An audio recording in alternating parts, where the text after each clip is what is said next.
Chapter 10:14, Embarrassed? Since that was the situation, they decided to consummate their marriage. While they were still in the capital, Xiao Yunduan asked Qiao Xian when they would consummate their marriage. Qiao Xian was taken aback and nearly fled in fear. She didn't want to escape, but Xiao Yunduan caught up to her swiftly. Despite his seemingly gentle demeanor, he gradually pressured her without giving her any room for ambiguity. Her face turned red, and she felt anxious. Eventually, she reluctantly nodded in agreement, but a consummation of their marriage was not appropriate within the capital's confines. The bustling city demanded their attention with numerous responsibilities. Xiao Yunduan had to remain vigilant every day, unable to find peace. It was better to postpone such a matter. Moreover, she wasn't truly prepared for it. Xiao Yunduan was well aware of this, but if he didn't push her, he might have remained single for the rest of his life. After returning to Xiaoding village, he would wait. He had waited patiently for so long. Waiting for a little over a month wouldn't make a difference. He had done everything he could, and she had no choice but to agree. Setting aside everything else, how could she be so shameless? Therefore, since their departure from the capital and passing through the state of Zheng, as they drew closer to their hometown, Xiao Yunduan would gaze at Qiao Xian with tenderness and a smile, causing her to feel guilty and uneasy. She wished she could pretend not to understand the meaning behind his gaze. Unfortunately, she couldn't. She understood it in an instant. Most importantly, he knew that she understood his intentions at a glance. As they drew closer, Qiao Xian grew increasingly flustered. Xiao Yunduan found amusement inwardly but maintained a composed demeanor, as if nothing had happened. Observing this, Qiao Xian became even more nervous. Since it was still early, Xiao Yunduan suggested they take a stroll together and have dinner outside before returning to the inn. Coincidentally, they nearly ran into County Magistrate Qiao and Madame Qiao, who were on their way to the capital. As County Magistrate Qiao's entourage passed by, they began searching for an inn to stay at. Sensing their presence, Xiao Yunduan and Qiao Xian quickly hid, wanting to avoid meeting County Magistrate Qiao's family at this time. When Qiao Xian noticed their family entering a medium-sized inn not far away, she couldn't help but feel a twinge of excitement. I really want to follow them. Most importantly, concubine Xing was not faring well. Dealing with that woman was no easy task, and witnessing her confrontations with Madame Qiao would certainly be interesting. Xiao Yunduan smiled. It's not very convenient. Just endure it for a while. We'll see them in the capital. True. Imagining the reactions of County Magistrate Qiao and Madame Qiao upon learning that the Qiao family had severed ties with them, they couldn't help but exchange smiles. Especially after learning how the emperor protected Xiao Yunduan and Qiao Xian, praising them for their contributions to the empire. If you find any errors, ads pop up, ads redirect, broken links, non-standard content, etc., please let us know reports so we can fix it as soon as possible. Chapter 10:15, So Angry. Her father, who was solely focused on climbing the ranks and driven by greed, must have been seething with anger. Wait, the news of Xiao Yunduan's promotion to intermediate Primus must have spread like wildfire, right? Her despicable father and Madame Qiao must have been filled with anxiety upon hearing the news. Indeed, that was exactly the case. County Magistrate Qiao had no knowledge of the misdeeds committed by his mother and two brothers. However, when news of Xiao Yunduan's promotion reached the county, he couldn't contain his excitement, sporting a constant smile. With concubine Xing's praises about Xiao Yunduan, County Magistrate Qiao's joy knew no bounds. This was his son-in-law. If his son-in-law became an intermediate Primus, he would feel immense pride. Moreover, the timing was perfect for his return to the capital. As the father of an esteemed Primus, he could seize this opportunity to gain more attention, forge valuable connections, and perhaps even stumble upon unexpected benefits. Fueled by concubine Xing's persuasion, County Magistrate Qiao made up his mind to return to the capital, paying little heed to Madame Qiao's condition. Madame Qiao was infuriated. The news of Xiao Yunduan's promotion stirred a storm of anger within Madame Qiao. So, what had she accomplished? Qiao Xian's former fiancé had passed the examination, while her true husband had ascended to the position of intermediate Primus. What had Madame Qiao achieved by attempting to ruin Qiao Xian's marriage? That despicable concubine Xing even had the audacity to praise Qiao Xian as a fortunate woman, and the old master seemed to agree. Madame Qiao loathed her even more, and her health, which had been improving, took a turn for the worse. Qiao Wei's anger only fueled Madame Qiao's growing irritation, leaving her with a profound ache in her heart. Auntie Ling offered comforting words to Madame Qiao. So what if Xiao Yunduan is the Primus and second Miss is the wife of the Primus? They will still have to show you respect. I hold filial piety in high regard, so let's see if they dare to be unfilial. If Madame declares them as such, second son-in-law will lose his position. I doubt they would dare to defy that. Madam, you must take good care of yourself. As long as you're present, they won't be able to cause any trouble. Madame Qiao felt slightly reassured. That's right. Xiao Yunduan had obtained an official position, and he couldn't afford to disregard filial piety, or else he would risk losing his position. Qiao Xian would be taught a lesson if she dared to challenge Madame Qiao. Surprisingly, Madame Qiao let out a sigh of relief and resolved to regain her health. She wanted to live a long life and make trouble for Qiao Xian and Xiao Yunduan. However, before she could act, concubine Xing and Officer Qiao caused her further trouble. Officer Qiao suggested leaving Madame Qiao and Qiao Wei behind to recuperate while they returned to the capital first. Madame Qiao grew annoyed once again. Of course, she refused and insisted on accompanying them. On that day, she coincidentally encountered Xiao Yunduan and Xiao Xian, who were returning to pay respects to their ancestors. However, they were unaware of Madame Qiao's presence. The following day, before dawn, Xiao Xian, Xiao Yunduan, and the others set off. Their journey went smoothly, and they arrived at the province before sunset. The establishment of the new Primus ceremonial entourage naturally drew attention in the province. The magistrate's office promptly responded and warmly welcomed the group, inviting them to rest at the courier station. While Xiao Yunduan entrusted Songshi with delivering greetings to the Xie family, he himself went to meet the magistrate. He displayed politeness and good manners, greatly pleasing the magistrate. If you find any errors, ads pop up, ads redirect, broken links, non-standard content, etc., please let us know reports so we can fix it as soon as possible. Chapter 10:16, Province. The prefectural magistrate went out of his way to show hospitality, ordering a lavish spread of food and inviting several junior officials and prominent figures from the local government office to warmly welcome them. Although Xiao Yunduan held the rank of a 7th-grade official, his potential for a promising future was evident. Being a capital official, he naturally commanded more respect than local officials. Furthermore, as the province's primus, he brought pride to the magistrate, who was more than willing to extend him courtesies. The magistrate had initially intended for his wife to entertain Xiao Xian, but Xiao Yunduan graciously declined, informing him that Xiao Xian would be visiting First Madam instead.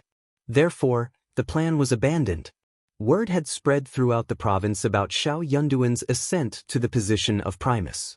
First Madam, Yuezhing Xiao, and Xie Jingrong were all filled with joy for his achievements.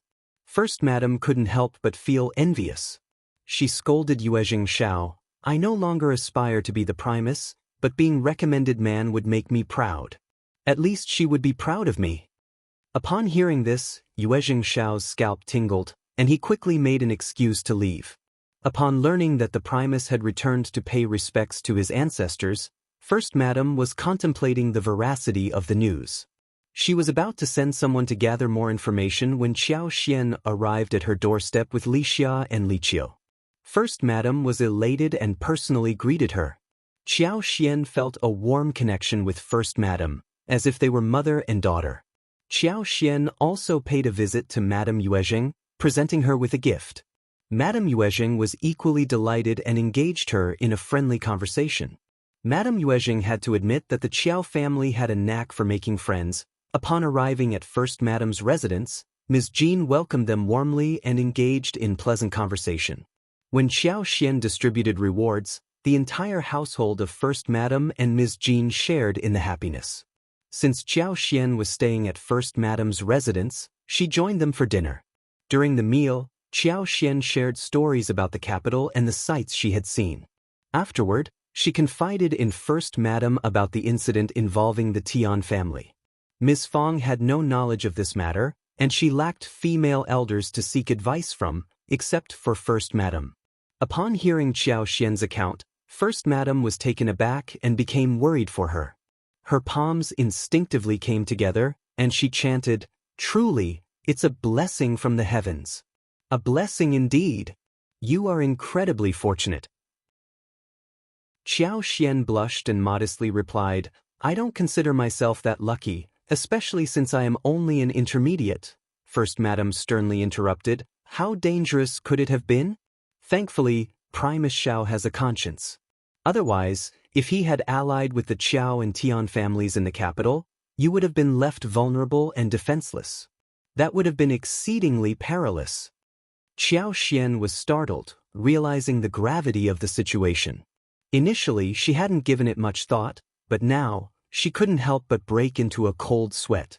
Forced to smile, she said, "It appears I am indeed fortunate. I didn't misjudge my husband." First Madam smiled and affirmed, "Absolutely. I dare say there are very few men like Primus Xiao in the entire country. That's why I say you're lucky. However, the two of you don't have a solid foundation. Your father and mother have already entered the capital. When you return, trouble is bound to arise. Additionally, the Tian family may not be willing to let the matter rest.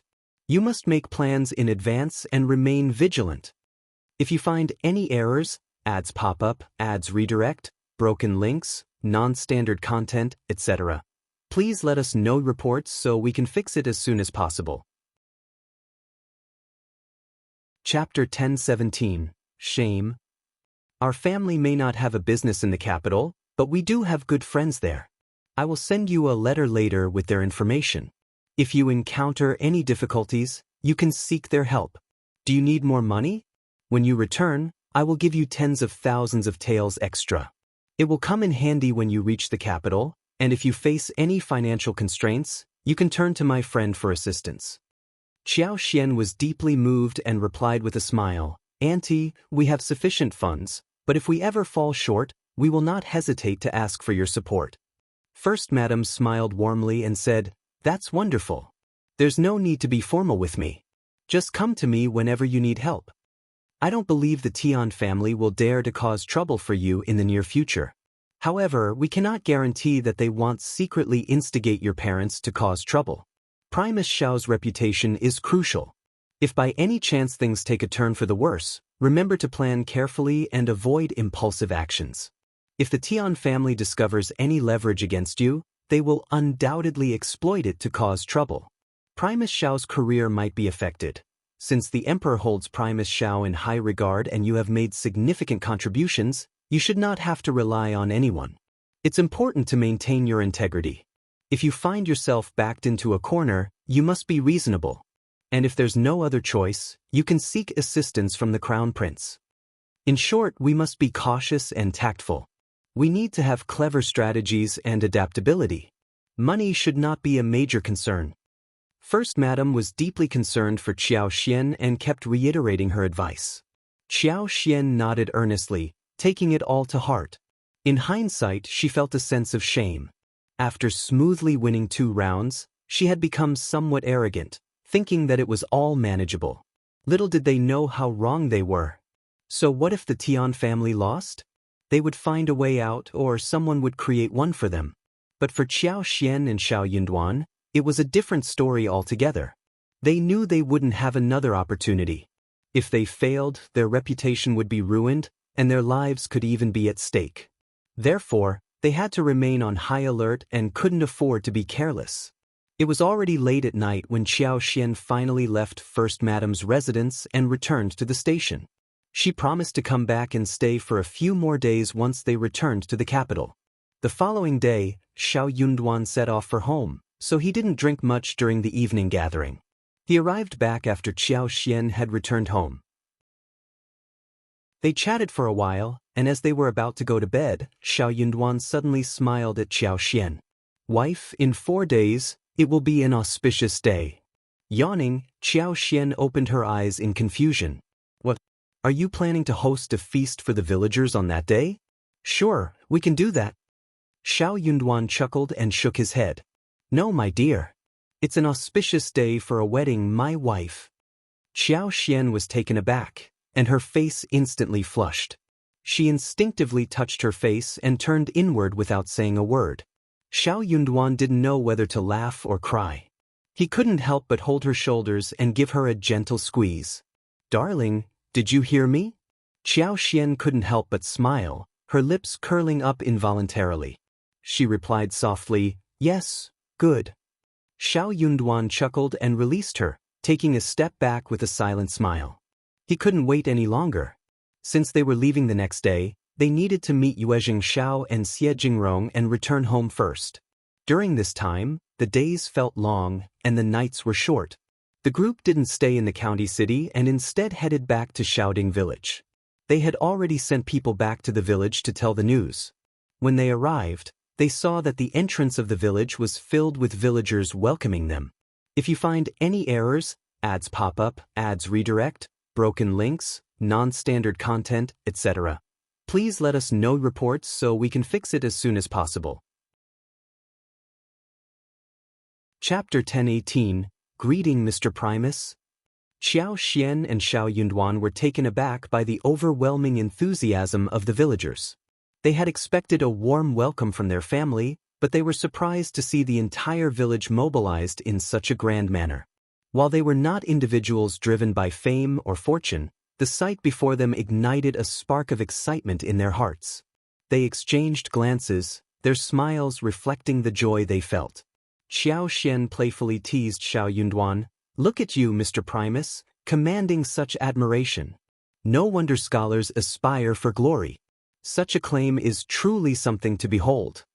Xiao Yunduan smiled in response, his eyes filled with pride. "It is your deserved honor as well."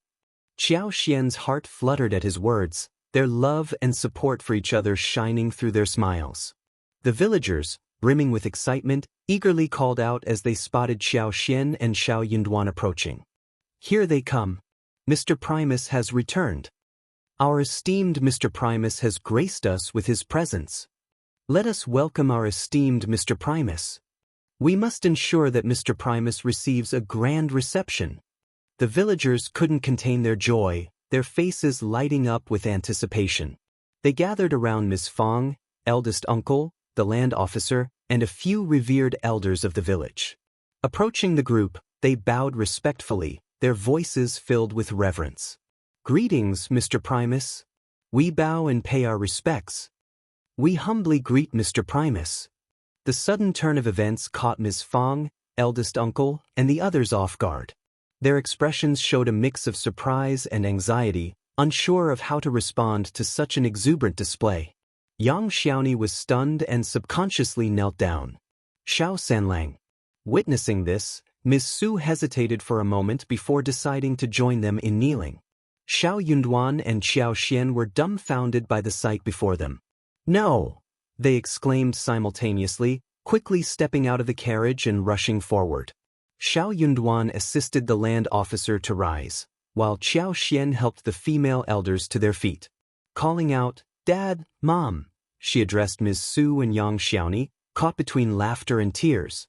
"Sister-in-law, third sister-in-law, please stand up. This is unnecessary." Upon seeing her two daughters-in-law kneeling, Ms. Fong grew infuriated. "What are you doing? Eldest son, third son, have you lost your minds as well?" Xiao Delang and Xiao Sanlang swiftly helped their wives to their feet. Yang Xiaoni chuckled in embarrassment. "Oh, my legs simply gave out. I saw everyone else kneeling, so I followed suit." Laughter filled the air as the tension dissipated. The family elders shared in the mirth, wiping away their tears. They then proceeded back to the village with Xiao Yunduan, while Xiao Xian accompanied the esteemed female family elder and Ms. Fong. The villagers gathered around, joining the celebratory procession as they returned to the village. The gates of the ancestral hall swung open, and Xiao Yunduan, accompanied by the land officer, entered to pay their respects, offering kowtows and incense as a means of conveying the auspicious news to their ancestors. Afterward, they made their way back home. Due to the suddenness of the news, preparations had been made hastily. Fortunately, the spacious first section of the Xiao family could accommodate the influx of guests, and every room was filled with joy and celebration. Xiao Xian and Ms. Fang instructed the servants to prepare tea for the elders and arranged for the ceremonial team to temporarily settle in Xiao Zioqi's yard, ensuring they had provisions and seating arrangements. Meanwhile, Xiao Yunduan swiftly took charge of the cooking duties. With an array of meats available, he quickly set up 2 tables. However, the kitchen alone was insufficient, so he sought assistance from their generous neighbors. Just as Xiao Xian was about to join in the cooking process, Ms. Fang and Ms. Su intervened. No, you don't need to do this. 5th sister-in-law, please return to your room and rest. 3rd sister-in-law and I will handle it. Xiao Xian was taken aback, only comprehending the situation after a moment. If you find any errors, ads pop up, ads redirect, broken links, non-standard content, etc., please let us know reports so we can fix it as soon as possible. Chapter 1019, Still a Family. Ms. Fang said with a smile, "You are the wife of the Primus and the official's wife now, so you are not allowed to do such menial work. You are making them lose their lifespan. Go and rest." Xiao Xian. However, she couldn't help but find it amusing. Bursting into laughter, she replied, "Don't worry, Mom, I will cook 2 dishes for my husband and 2 dishes for my parents. Besides, I need to eat too." What? Ms. Fang was delighted to hear Xiao Xian's response.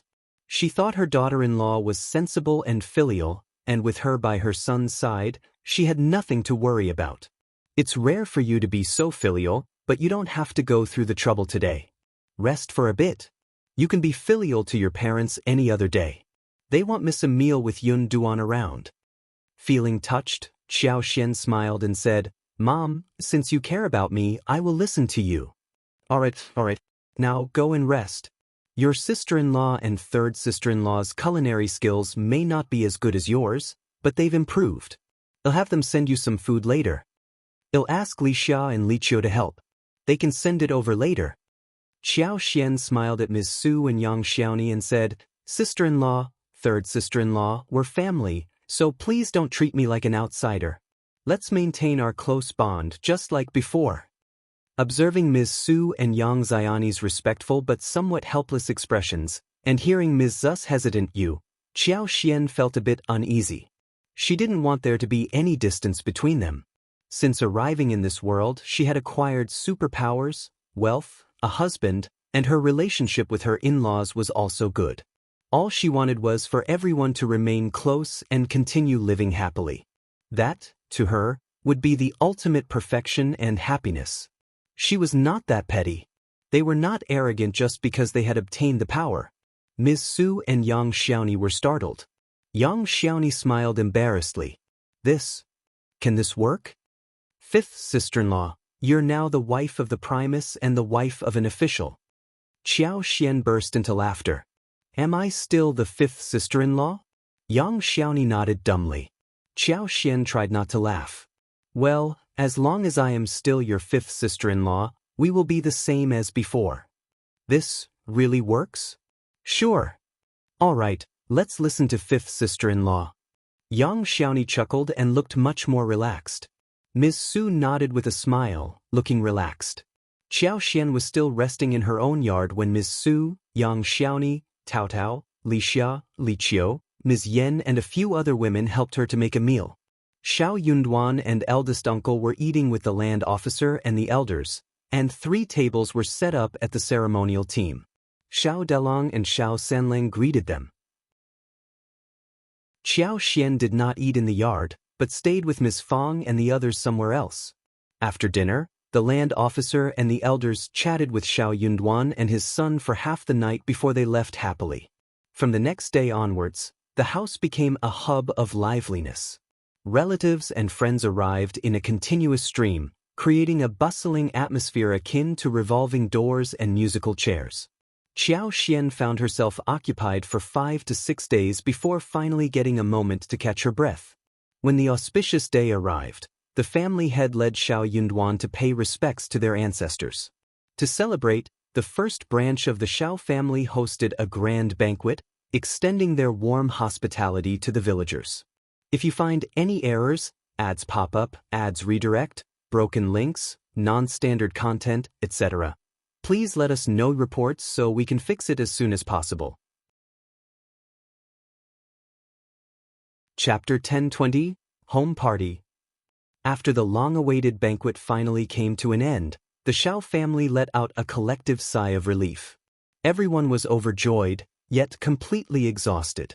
It had been a challenging journey, but they could finally bask in peace and tranquility, allowing themselves to rest properly. The banquet had attracted not only the villagers but also numerous relatives, friends, local dignitaries, former classmates, and others who came to extend their congratulations. Even the newly appointed county magistrate made a special appearance, accompanied by his grandmaster, to personally convey his good wishes. Impressed by the occasion, Xiao Yunduan requested the county magistrate to escort them to the county, generously offering him a gift of 300 liang. The Xiao family's humble abode was not spacious enough to accommodate such a large gathering, and Xiao Yunduan and Xiao Xian preferred to spend the next few days in the company of their family rather than amidst the crowd. Furthermore, there was little to do in the village, leaving them with a sense of boredom. The sum of 300 liang would sustain them comfortably in the county office for well over a month. Grateful for the newfound serenity, Ms. Fang urged Xiao Xian to organize and arrange all the presents that had been bestowed upon them during the event. Although these gifts were meant for Xiao Yunduan, Ms. Fang refrained from interfering, allowing Xiao Xian to make the decisions herself. Ms. Fang's selflessness was evident, as she had no intention of claiming anything for herself. These were rewards earned by her son, and as his mother, she wholeheartedly supported his rightful ownership. Xiao Xian acknowledged her mother-in-law's sincerity and felt a deep conviction in her trustworthiness.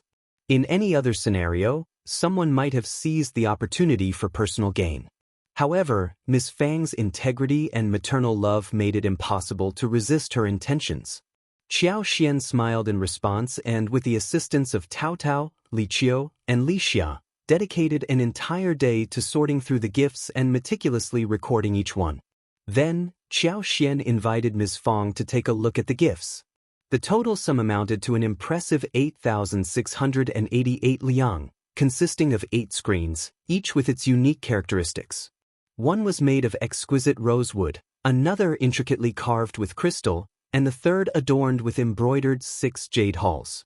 Among the presents were also 80 pieces of silk and satin, each distinct in its design and texture. Additionally, there were porcelain items, jade artifacts, purple copper, wood carvings, and an array of various decorations. Not to forget, there were calligraphy and paintings as well. Perplexed, Ms. Fang smiled and remarked, "As farmers, we have no need for these items. Even if we were to select the most suitable ones, we couldn't possibly make full use of them. Choose some valuable ones from the province and bring them along to the capital. They may come in handy there. Give a portion of the remaining silver as taxes to the government, and keep the 8,000 taels. You'll find plenty of use for the silver when we reach the capital." Xiao Xian nodded in agreement and proceeded to enlighten Ms. Fang about the value of the various items, ensuring she wouldn't make any mistakes when presenting gifts in the future. Afterwards, Xiao Xian requested 6,000 liang from Xiao Yunduan. Xiao Delong, San Lang, Tao Tao, and the others also received their share. Although Qi wasn't present, his portion was set aside, while the rest was added to their shared savings. Following a discussion with Ms. Fang, Xiao Xian carefully selected some clothes, packed them up, and distributed them to Xiao Dalong, Xiao Sanlang, Qi, Tao Tao, and others. Tao Tao's gift was particularly valuable and exquisitely crafted, making it suitable to be preserved as a future dowry. The servants had worked hard these few days, so they were rewarded heavily as well. This time, everyone was happy. It was a family dinner tonight, and Xiao Xian was going to cook a good meal for everyone. That made everyone so happy that they took the initiative to help Xiao Xian as if it were the new year. While they were happy, Everyone could not help but think of Chi and sigh sadly.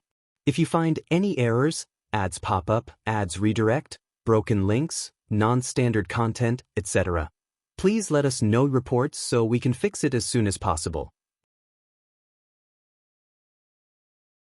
Chapter 1021.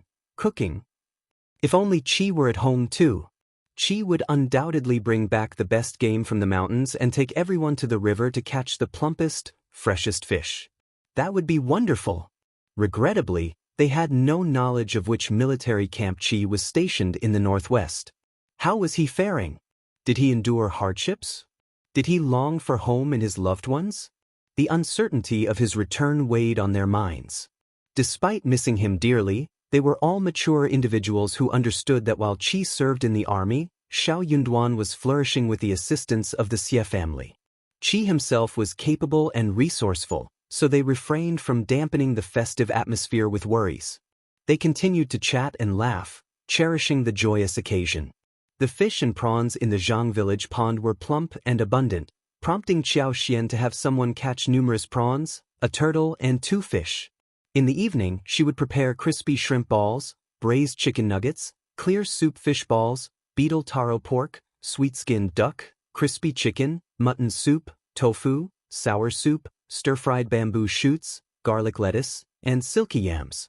As the dishes took shape, the 3 stoves simultaneously burst into action. The kitchen emitted waves of tantalizing aromas that awakened everyone's appetite. During dinner, delectable dishes adorned the table. Everyone gathered happily, engaging in conversation while savoring the flavorsome feast. Their taste buds were captivated. Finally, 5th sister-in-law's culinary skills. 5th sister-in-law is an exceptional cook. No matter how hard we try, we can't match her. It's incredibly delicious. Truly mouth-watering. Xiao Xian was also delighted, sporting a smile. Now that I'm back, I'll cook more often, and our ingredients will always be readily available. I'll visit regularly. She had so much to attend to, how could she possibly leave? Without the assistance of her extraordinary abilities, it would be inconceivable. Upon hearing Xiao Xian's declaration, Yang Xiaoni and the others were filled with joy and eagerly inquired if it was true. Xiao Xian responded with an affirmative nod and a warm smile, bringing a sense of relief to everyone present. Xiao Yunduan exchanged a glance with Xiao Xian and chuckled helplessly. He had already discussed this matter with his wife. It was simply impossible for him to return home every year, let alone multiple times throughout the year. However, Xiao Xian was concerned about her family and their assets. If she were to come back, she would make appropriate arrangements along the way. Anticipation filled the air, enhancing the lively atmosphere at the dining table as everyone enjoyed their meal.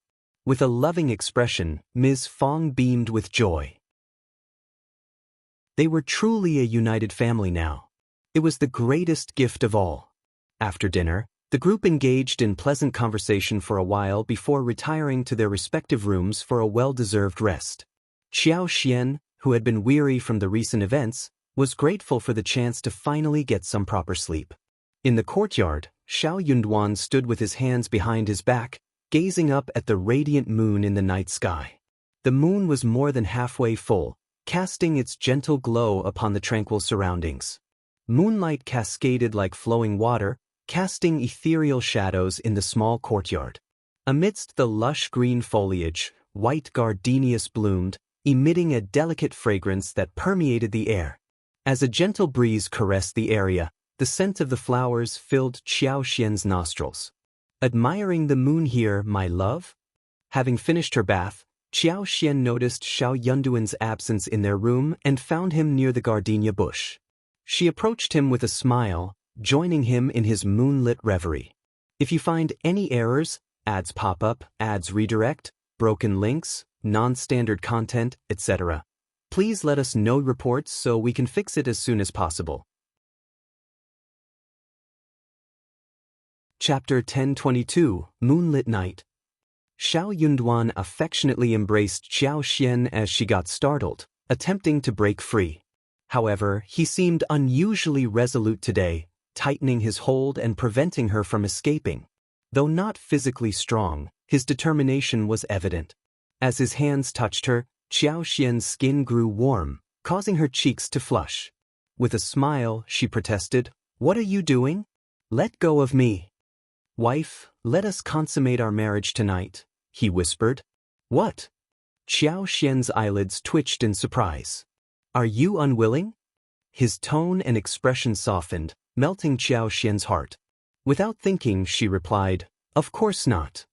"Good, as long as you agree." Xiao Xian was left speechless. Xiao Yunduan's eyes, filled with affection, sparkled under the moonlight.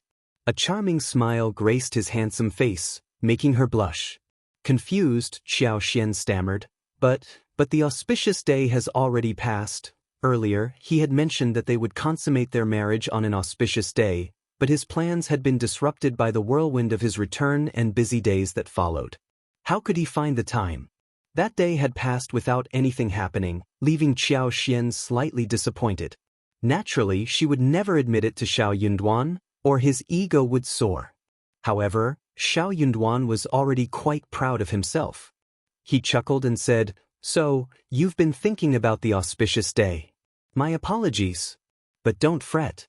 Today is also an auspicious day." Xiao Xian grew startled and blushed. Playfully, she landed a punch on his arm. "What nonsense are you talking about?" I am not thinking about it." You? Xiao Yunduan burst into laughter. Yes, you are not thinking about me, but I am as well." Xiao Xian said proudly, "That is more like it." As Xiao Xian felt weightless, she realized that Xiao Yunduan had already scooped her up into his arms. Startled, she instinctively wrapped her arms around his neck. Their proximity brought their gazes together. In each other's eyes, their reflections appeared both clear and hazy. Their entwined gaze blurred their vision, stirred their hearts, and left their minds in a whirl. Feeling overwhelmed, Xiao Xian feigned composure and averted her eyes, her face and ears turning crimson. Xiao Yunduan smiled, lowered his head, and planted kisses on her cheeks, forehead, eyebrows, and finally her lips. Xiao Xian's mind went blank, her body growing limp. Her heart raced in a flurry, causing her to panic. However, Xiao Yunduan only bestowed gentle kisses upon her. Chuckling softly, he carried her towards the bedroom. Thick curtains concealed their intimate moments, keeping them hidden from prying eyes. Xiao Xian drifted into a deep, restful sleep, surrendering herself to the comfort of the bed. When she finally woke up, it was already afternoon. Sunlight filtered through the window veils, casting diagonal beams on the light green tiles. The rustling of leaves could be faintly heard as the wind brushed past. Blushing, Xiao Xian averted her gaze upon seeing Xiao Yunduan's smiling eyes. Savoring the moment, Xiao Yunduan tightened his embrace and brushed his lips against her face. "Are you awake?" Today, it didn't matter if she slept in. Xiao Xian had no fear of gossip. Instead, she felt a heightened sense of embarrassment in Xiao Yunduan's presence. If you find any errors, ads pop up, ads redirect, broken links, non-standard content, etc., please let us know reports so we can fix it as soon as possible. Chapter 1023, Finally Perfect. "Why aren't you up yet?" Xiao Yunduan playfully exclaimed. Xiao Xian wished he would vanish instantly. With a tender smile, Xiao Yunduan continued to nuzzle against her. "I can't bear to be away from my wife." "You," Xiao Xian blushed, feeling utterly powerless. Her embarrassment intensified, and she weakly punched Xiao Yunduan. "What do you mean you can't bear to be away from me? I don't believe it. You're just trying to make me happy." If he truly couldn't bear to be apart from her, why didn't he stop when she pleaded and cried? Therefore, no matter how gentle and refined a man appeared, he was still the same. Especially in certain circumstances, he couldn't be trusted. Anyone who believed him would be a fool. Xiao Yunduan chuckled and pinched her cheeks. "I'm not trying to coax you." Xiao Xian snorted, closed her eyes, and buried herself under the blanket. She didn't feel like talking to him at the moment. "Wife." Xiao Yunduan's voice sounded as he was carried away. "Sleep a little longer. I'll get up first. I'll ask Li Xia to stay in the outer room. When you're ready, Just let her know, and he'll bring you hot water for a bath. That sounds reasonable. Xiao Xian felt a hint of satisfaction and nodded from beneath the quilt. Xiao Yunduan smiled and got up. His wife was finally his. His heart finally found peace. He had always been afraid she would leave, fearful that she would disappear if he wasn't careful. He couldn't bear such an outcome, no matter what. As footsteps faded, Xiao Xian lifted her head from the blanket and let out a sigh of relief. She relaxed on the bed, limbs sprawled. Absently, she stared at the canopy above, allowing her mind to wander freely. Suddenly, the memory of last night flooded Xiao Xian's mind, causing her face to flush. She felt even more tender and vulnerable. Biting her lip, she rolled over with the blanket, letting out a soft sigh. However, a gentle smile tugged at the corners of her lips, and her eyes brimmed with affection. They were truly husband and wife now. From this point forward, they would stay by each other's side, supporting and cherishing one another for the rest of their lives. There was no turning back. And she didn't want to turn back. This man would eventually be hers. It had been worth the wait until now. No matter what, in this moment, she could see and feel how good he was to her. If she let him slip away, she would deeply regret it. In the first section of the family, everyone sensed that something had changed. Yet no one could put a finger on it. Even Yang Xiaoni, not known for her keen perception, couldn't help but lean into Xiao Sanlang and whisper, "Brother Sanlang, don't you think fifth brother and fifth sister-in-law have grown so much closer? Look at them, they're inseparable and so affectionate." Oh my, it's embarrassing to witness. Xiao Sanlang, being even more clueless, scratched his head and replied, "Really? I hadn't noticed. But now that you mention it, they do seem quite close. Well, it's not surprising. They must be thrilled to finally be home. Think about it, even though Old Master is highly respected, there's always so much to handle. They must feel more at ease here." Yang Xiaoni pondered for a moment and nodded in admiration. She came to a realization. "You're right, Brother Sanley. That makes sense. That's it.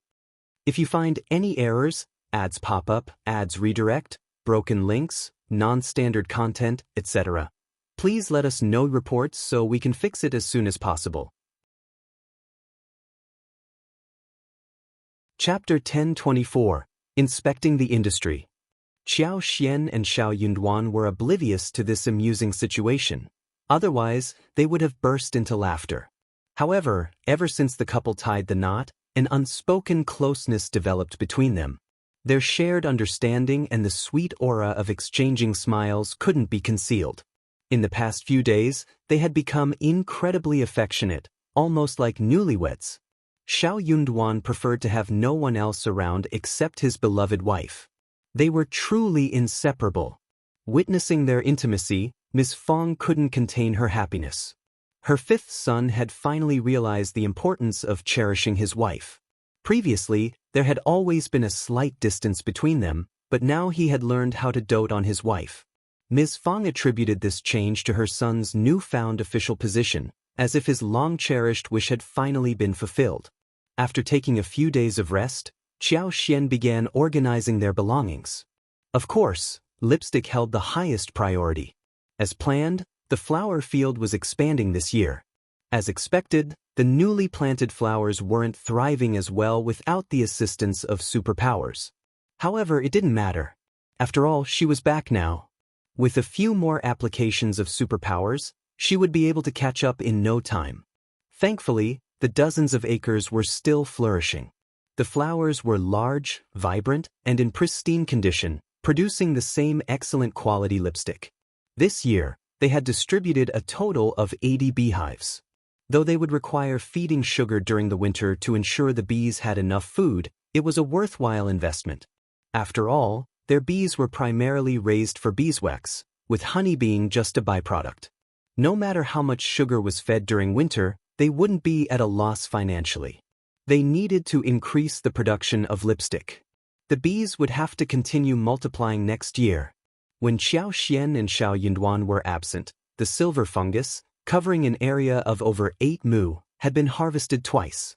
The quantity was modest, but the quality remained excellent, so Yang Xiaoni and Xiao Sanlang took charge of it. Qiao Xian pondered the possibility of expanding the scale even further. This year, cassava had also been planted on a large scale. The plant was incredibly resilient and vigorous, growing vigorously from any cut made. The abundance of leaves made it an excellent source of feed for cows, chickens, ducks, and pig pens. In the village, almost every family had planted cassava and developed a fondness for it. Many people expressed their intention to increase its cultivation next year. What amazed Qiao Xian the most was the garden spanning 12 acres behind the yard. The day after her return, she took some time to explore the area and discreetly used her superpower to aid its growth.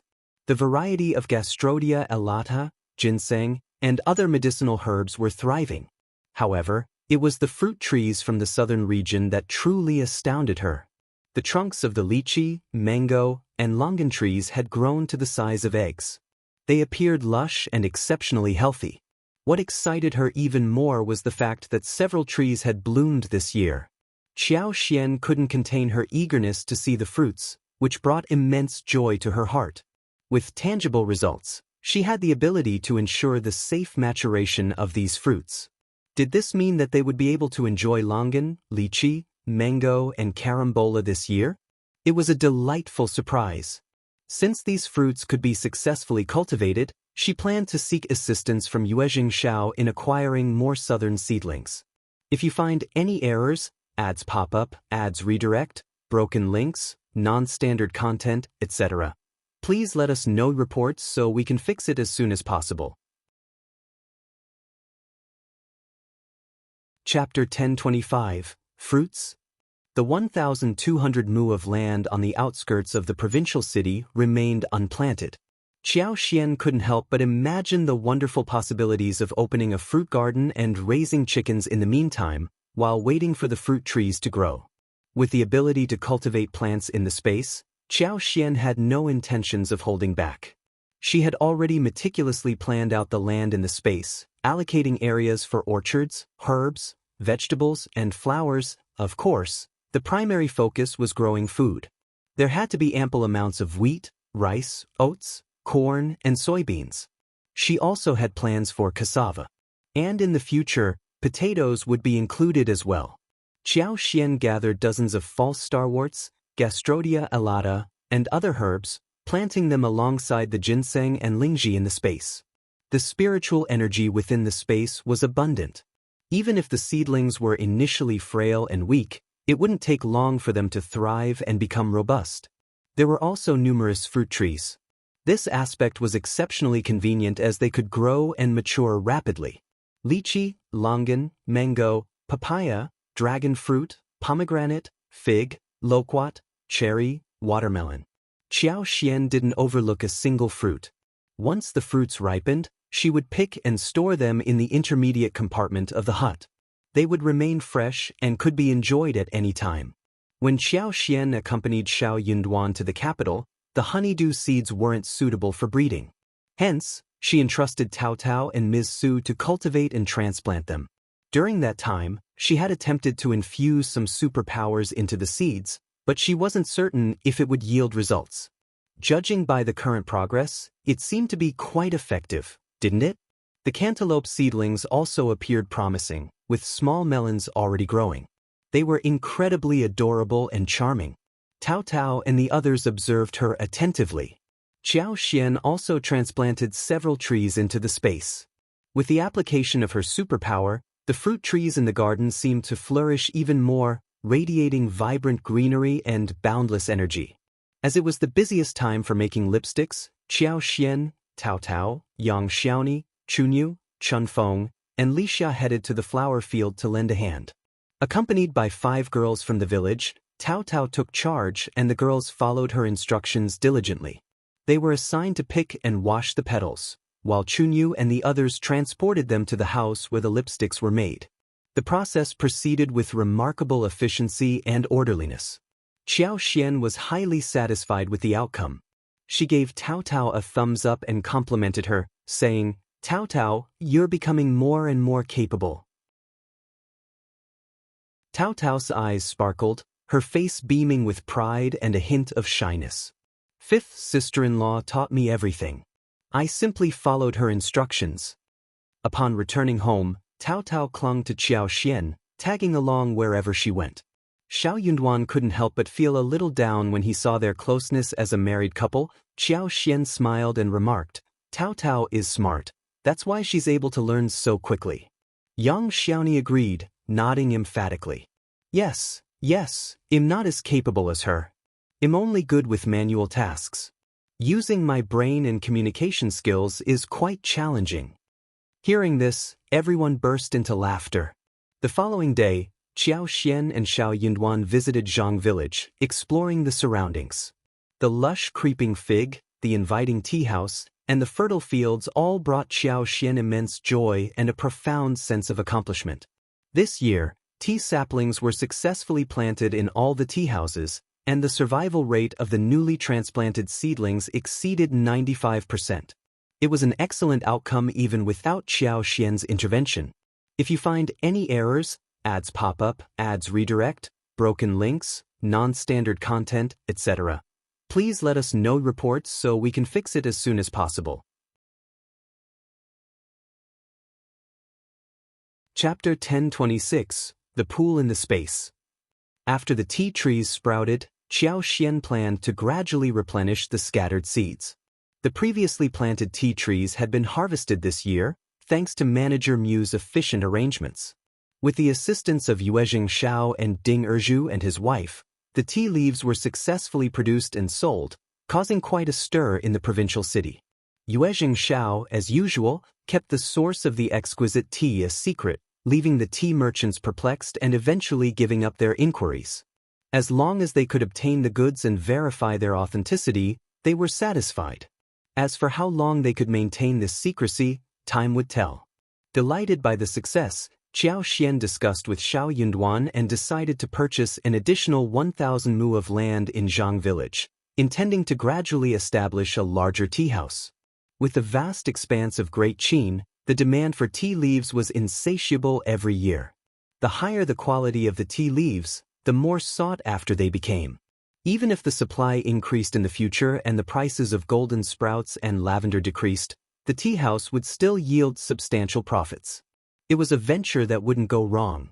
Such exceptional tea leaves deserved recognition and appreciation from around the world. Xiao Xian carefully stored away the tea tree as well. As they were preparing to leave, Ding Erju presented Xiao Xian and the others with more fish and prawns from the pond, urging them to take them back home. Xiao Xian attempted to transfer the prawns into the intermediate pool within the space, but to her surprise, they ended up in there too. Overjoyed, she couldn't contain her excitement. This was even better. It meant that in the future, fish and prawns could be self-sufficient. Upon returning home, Xiao Xian went to the backyard to assess the situation. She scooped up mandarin fish, eel, Chinese perch, carp, and other fish from the pool and placed them in the designated fish pond within her space. To her surprise, the pool in the space automatically split into two sections, a pristine spring pool and a fish pond. The fish and prawns she transferred entered the designated area seamlessly. Xiao Xian couldn't help but feel amazed at the incredible functionality of the space. She pondered whether this meant that during her travels to different locations, aside from collecting various crops, fruit trees, flowers, and herbs, she could also gather local fish, prawns, and other aquatic products. If the seafood space could accommodate them, she would be overjoyed. Later that night, Xiao Xian prepared a delicious feast. The menu included tea-flavored prawns, stir-fried eel shreds, fish and goat pot, steamed meat with lotus leaves, stir-fried shredded bamboo shoots, garlic eggplant, century egg mixed with tofu, stir-fried wolfberry sprouts, and asparagus slices. Today, Ms.Yan delivered tofu along with smoked bean jerky, oil skin, and deep-fried tofu, which they planned to enjoy the next day. It wouldn't be appropriate to invite Ms.Yan for dinner alone, so they decided to invite her to join them for a barbecue in a few days. Ever since Xiao Xian and Xiao Yunduan returned home, the house had been bustling with activity, and Ms.Yan often came to lend a helping hand. Although she appeared ordinary, she possessed remarkable intelligence, poise, and organizational skills, earning praise from everyone. Behind closed doors, Ms. Fong secretly felt sorry for Ms. Nyo and second uncle. Fortunately, the Yan family was also prosperous. With their thriving bean product business, they were making substantial profits. It was rumored that they planned to build a large house and courtyard by the end of the year and acquire some fields. With such backing, Ms. Nyo dared not flaunt her status as the mother-in-law. If you find any errors, ads pop up, ads redirect, broken links, non-standard content, etc., please let us know reports so we can fix it as soon as possible. Chapter 1027. Two Faces. It was amusing that when Xiao Xian accompanied Xiao Yunduan to the capital for the examination, Ms. Nyo and second uncle were constantly making sarcastic remarks from outside. They would mock the first branch of the family for their recklessness, questioning how they could allow Xiao Xian, a woman, to venture out with a man. Or perhaps they wanted to take the examination themselves. They believed it would bring bad luck if a woman joined them. It was already surprising enough that she wanted to participate in the examination at all. While others might not have been familiar with Xiao Yunduan's character and abilities, they were from the same village. Being an intermediate recommended candidate was already an impressive achievement. It was like being an advanced incense burner. The intermediate provincial champion had been a stroke of luck and happenstance. Becoming an advanced scholar was no easy feat in the vast realm of Great Qin. Numerous scholars and young talents hailed from scholarly and prestigious families. They had been groomed for greatness from a young age, so naturally, they were more accomplished than Xiao Yunduan. As for Xiao Yunduan, it would be best for him to abandon such thoughts to avoid disappointment. When these words reached the first branch of the Xiao family, Ms. Fong sneered and pretended not to hear them. She maintained control over the family, forbidding any internal disputes regarding this matter. If someone dared to bring it up in front of them, they would retaliate, saying, "If you hold such contempt for my brother, why don't your children stop attending the school that he sponsors?" The person in question was taking advantage of others and resorting to snide remarks. It was evident that they had ulterior motives. However, since Xiao Xian and Xiao Yunduan were not present at home, Ms. Fong decided not to involve herself and dismissed the matter. Furthermore, arguing with others would be futile. They had to rely on Xiao Yunduan's performance. Once Xiao Yunduan achieved success in the examination, his family would be proud and prove those detractors wrong. If he failed to qualify for the intermediate examination, what would be the point of engaging in arguments at this stage? Naturally, Ms. Fong didn't pay much attention even if her son didn't pass the intermediate examination. Ms. Nyo and second uncle were correct about one thing. There were numerous scholars throughout the entire Duqin kingdom, so it was not uncommon for their son to have failed the intermediate exam twice. However, their choice of words was distasteful and unpleasant. On the other hand, Ms. Fong had immense faith in her son. She firmly believed in his capabilities and was convinced that he would undoubtedly succeed in the intermediate examination. To their astonishment, Xiao Yunduan emerged as the top scorer. The top scorer. He ranked first among all the scholars. How many individuals could claim such a distinction? Only one. When the news arrived from County Magistrate Xiao, Ms. Fong couldn't contain her joy.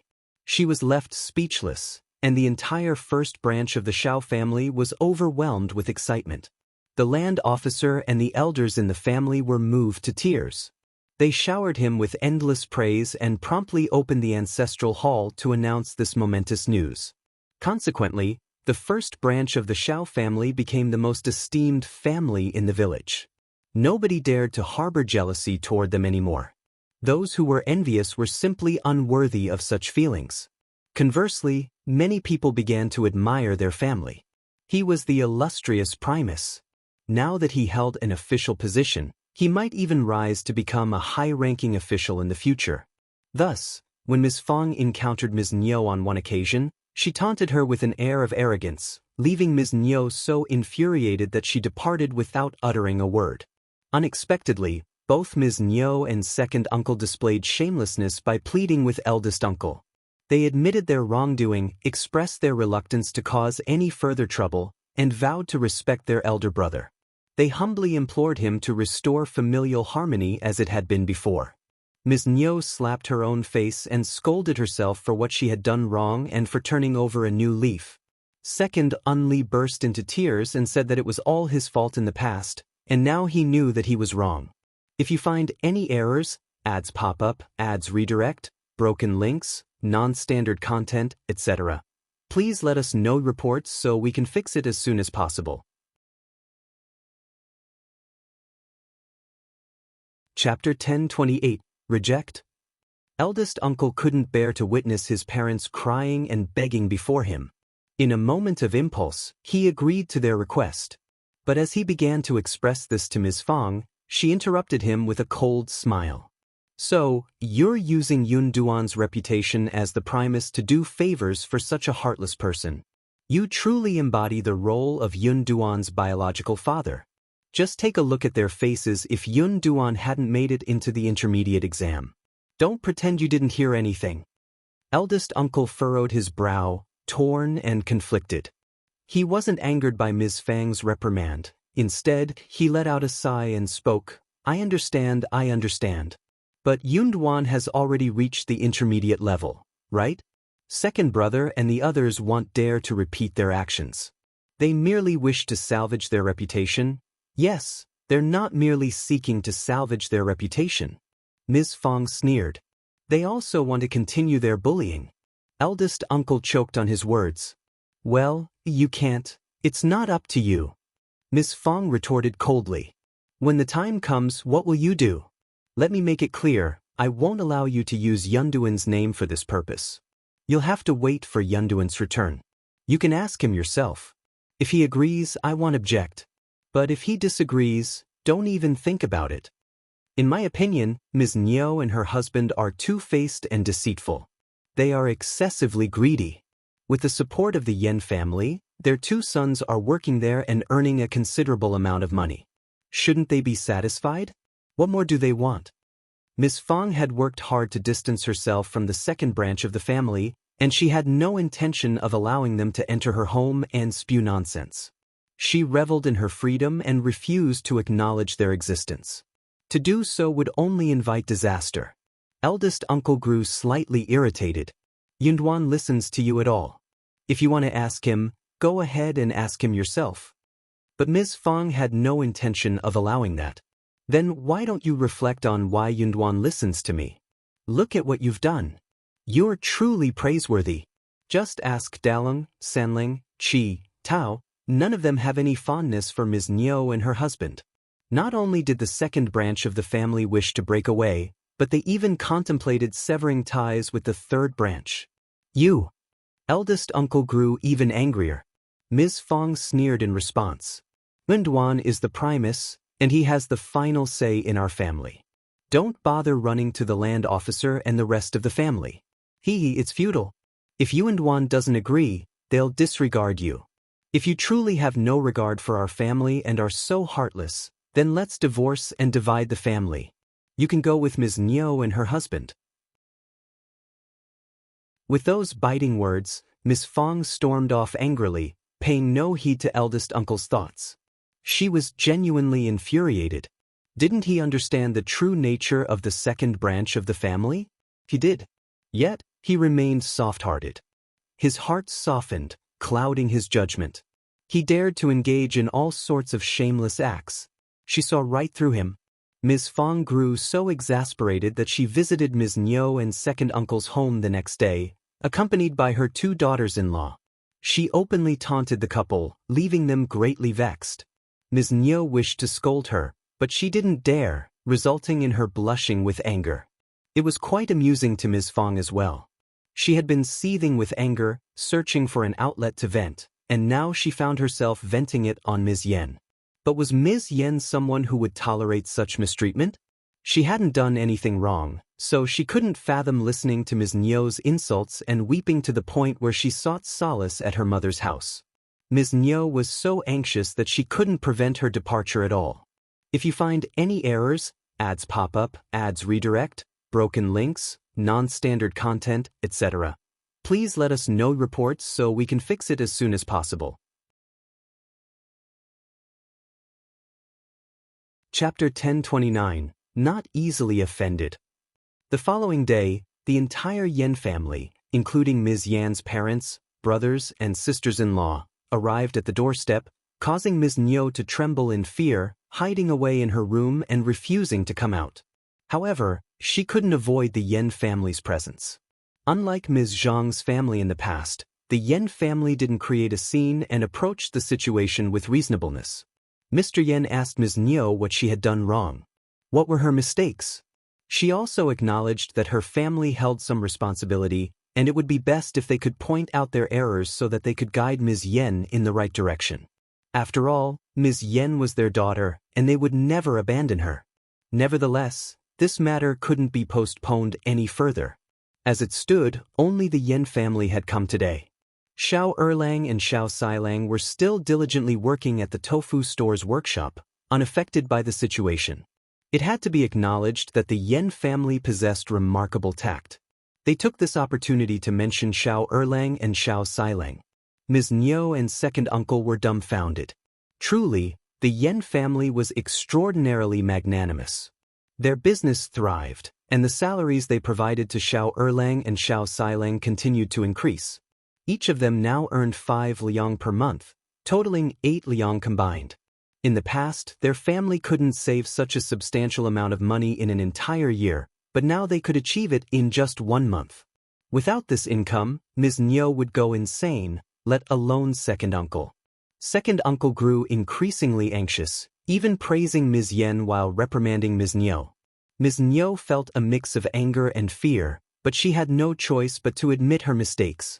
She forced a smile and claimed that she had been so infuriated that she uttered a few thoughtless words to Ms. Yan, but they shouldn't be taken seriously. Mrs. Yan couldn't be easily deceived. Under her persistent questioning, Ms. Nyo had no choice but to change her words and admit that she didn't just make casual remarks but had actually scolded Ms. Yan. She also made a promise that it would never happen again. The elderly couple from the Yan family scolded Ms. Yan once more and instructed her not to throw tantrums in the future. Ms. Yan agreed, and thus the matter was resolved. After having lunch at second uncle's house, second uncle asked Ms. Nyo and Ms. Yan to prepare chicken and steam-cured meat for the guests, and the Yan family returned home. As soon as the Yan family arrived back, Ms. Nyo glared at Ms. Yan, but second uncle immediately pulled her away.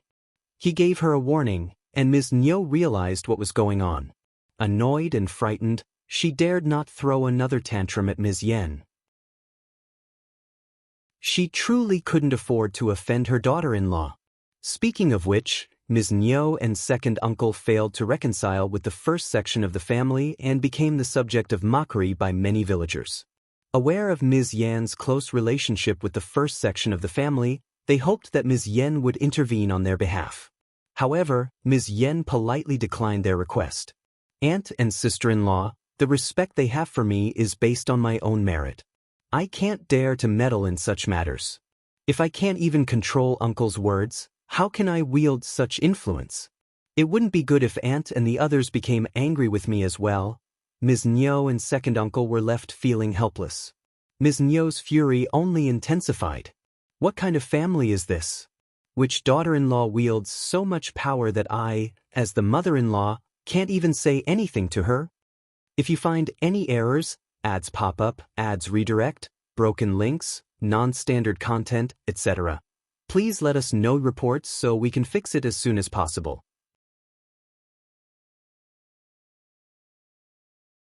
Chapter 1030, She's So Precious. What do you mean by right or wrong? Do you think your daughter-in-law can argue with her mother-in-law? Look at other families, the mother-in-law is always right. Find a daughter-in-law for second brother and get him married, or I will make Ms. Yan furious.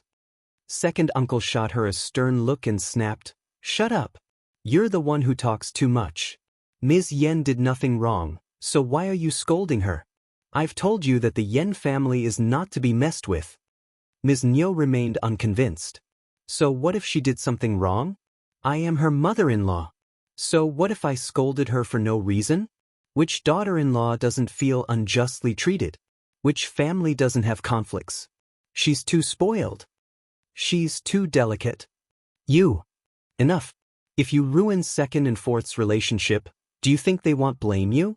Let's not discuss this further. It costs us money every month. Are you willing to bear that?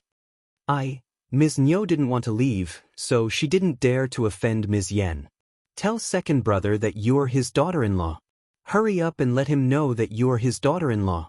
Otherwise, we can't go on like this. Since then, Ms. Nyo held a grudge against Ms. Yan, and Ms. Yan no longer made an effort to please Ms. Nyo as before. Ms. Yan finally understood and couldn't help but feel disheartened. Some people were simply like that. No matter how well you treated them, they wouldn't change. If that was the case, why should she continue trying to please her? As long as her own family was there, this mother-in-law couldn't do anything to her. In comparison, people like Elder Aunt were the best. Without a doubt, even if her third sister-in-law did not come from a wealthy family, Aunt still treated her well. If her third sister-in-law were to become her mother-in-law's daughter-in-law, she might not fare much better than her own brother and sister-in-law. When Xiao Yunduan returned to the village to pay respects to his ancestors, Ms. Nyo and second Li, who had given up hope, felt a glimmer of excitement. Second Li pretended to be drunk and pleaded with Xiao Yunduan in front of everyone, hoping to mend their relationship. Eldest uncle blushed and looked at Xiao Yunduan with pleading eyes. Xiao Yunduan casually responded, "Second Li is just talking nonsense after having too much to drink. Third brother, please help him rest. How can we involve the land officer, the chief, and the elders in making a decision? What does second Li think of our family?" Eldest uncle's face turned even redder. Xiao Sanlang grew irritated. He nodded and instructed 2 men from their tribe to escort second Li away before anything else could be said. Xiao Yunduan smiled at the land officer and the others, as if nothing had happened. He continued enjoying the food and drinks, and everyone followed suit with smiles. Soon, the incident was forgotten and put behind them. Deep down, everyone understood. Mr. Primus was indeed an exceptional scholar. He was steadfast in his principles and had a clear understanding of the situation. It was impossible to threaten him. It was clear that the fault lay with Mr. Primus. The Xiao couple had crossed a line. Even before Mr. Primus' return, they had spread gossip about him. Their actions were unforgivable. Now, it was too late for them to seek favor. Did they really believe that everyone should give in to their demands and let them do as they pleased?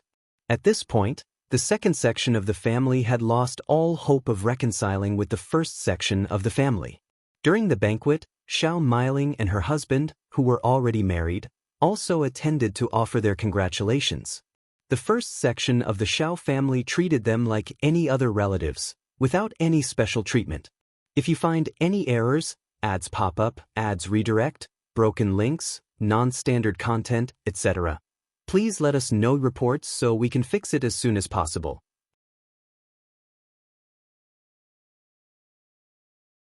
Chapter 1031, Fighting. It was ridiculous that Xiao Miling still hadn't realized her position. She felt neglected by the first section of the family, and her face darkened throughout the event. She had expected someone from the first section to acknowledge her after making such a scene. However, not even a servant like Chunyu bothered to pay her any attention. Chunyu simply pretended not to see her and warmly greeted other guests with a smile. Xiao Miling felt even more aggrieved. She wanted to create a scene but didn't dare to do so on such a significant occasion. If she dared to cause trouble, the first section of the family would undoubtedly kick her out. That would be even more embarrassing. Furthermore, with Xiao Yunduan as the Primus, she felt a sense of fear. In frustration, Xiao Miling stomped her feet and returned home in a fit of anger, thinking that ignorance is bliss. Upon seeing her, Ms. Nyo exclaimed, "What are you doing here? Did someone bully you?" Her expression hinted at causing trouble. Xiao Miling burst into tears and cried, "The first section of the family looks down on me. They all look down on me and ignore me." Ms. Nyo cursed and sighed, "That family is so snobbish. They treat poor relatives with disdain once they achieve success. Don't feel wronged, it's not worth it. Let's go over there. Humph, if they don't care about us, let's eat more. It's better to feast until they're left with nothing." Meanwhile, Xiao Miling was extremely frustrated. When she returned to her in-laws' house, nosy women would inquire about the first section of the family. What could she possibly say? The tension between the two families was widely known in the village. She even suspected that the first section had deliberately spread the matter. This resulted in people offering sympathy, making snide remarks, and even her mother-in-law treating her in a similar manner. It was infuriating. Xiao Meiling couldn't help but blame her parents. If it weren't for them, she wouldn't have ended up in this situation. Qiao Xian had her mind set on the expansive piece of land in the suburban province. With flourishing crops like longan, lychee, and mango, she eagerly wanted to visit the provincial city and take action. She requested Yuezheng Xiao to arrange for someone to purchase seedlings from the south and start planting them. Time was of the essence. If she planted the seedlings and utilized her superpower, they would likely grow exceptionally well. Her plan was to return in mid-September or early October to check on these industries again. She would use her superpower to strengthen their growth and stay during the winter. If they managed to thrive successfully, it would bring peace of mind for the following year. After several years of employing her superpower consistently, once it reached a stable level and fully adapted to the local environment and climate, it would create a new breed. Even without relying on her superpower, the crops would likely grow, blossom, and bear fruit splendidly. This was the most desirable outcome. Qiao Xian had a strong belief that it could become a reality. Qiao Xian and Xiao Yunduan decided that the entire family should accompany them to the province, making the trip lively. Xiao Yunduan also agreed, recognizing the convenience of having a house in the province where they could stay. The whole family cheered up upon hearing their decision.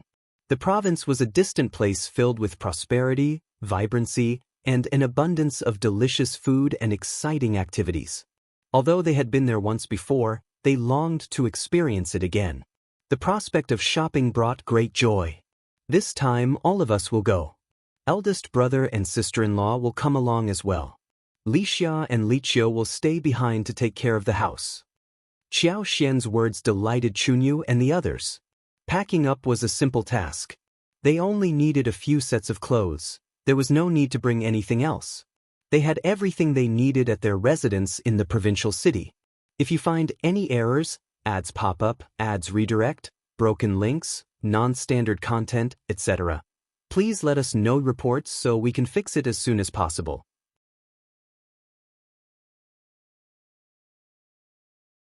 Chapter 1032, Not Worthy. Ms. Su had not been there the last time, but now she had the opportunity to go as well. She was filled with excitement, even playfully teasing her youngest son who was not even 1 year old. "You're so fortunate. Since your birth, you've never experienced any hardships. Now, you can accompany us to the provincial city and broaden your horizons." Coincidentally, Ms.Yan happened to visit them. As she observed Yang Xiaoni, Tao Tao, and Chunyu engaged in an enthusiastic discussion, envy couldn't help but creep into her heart. Having never been to the provincial city before, Ms. Yan desired to join them.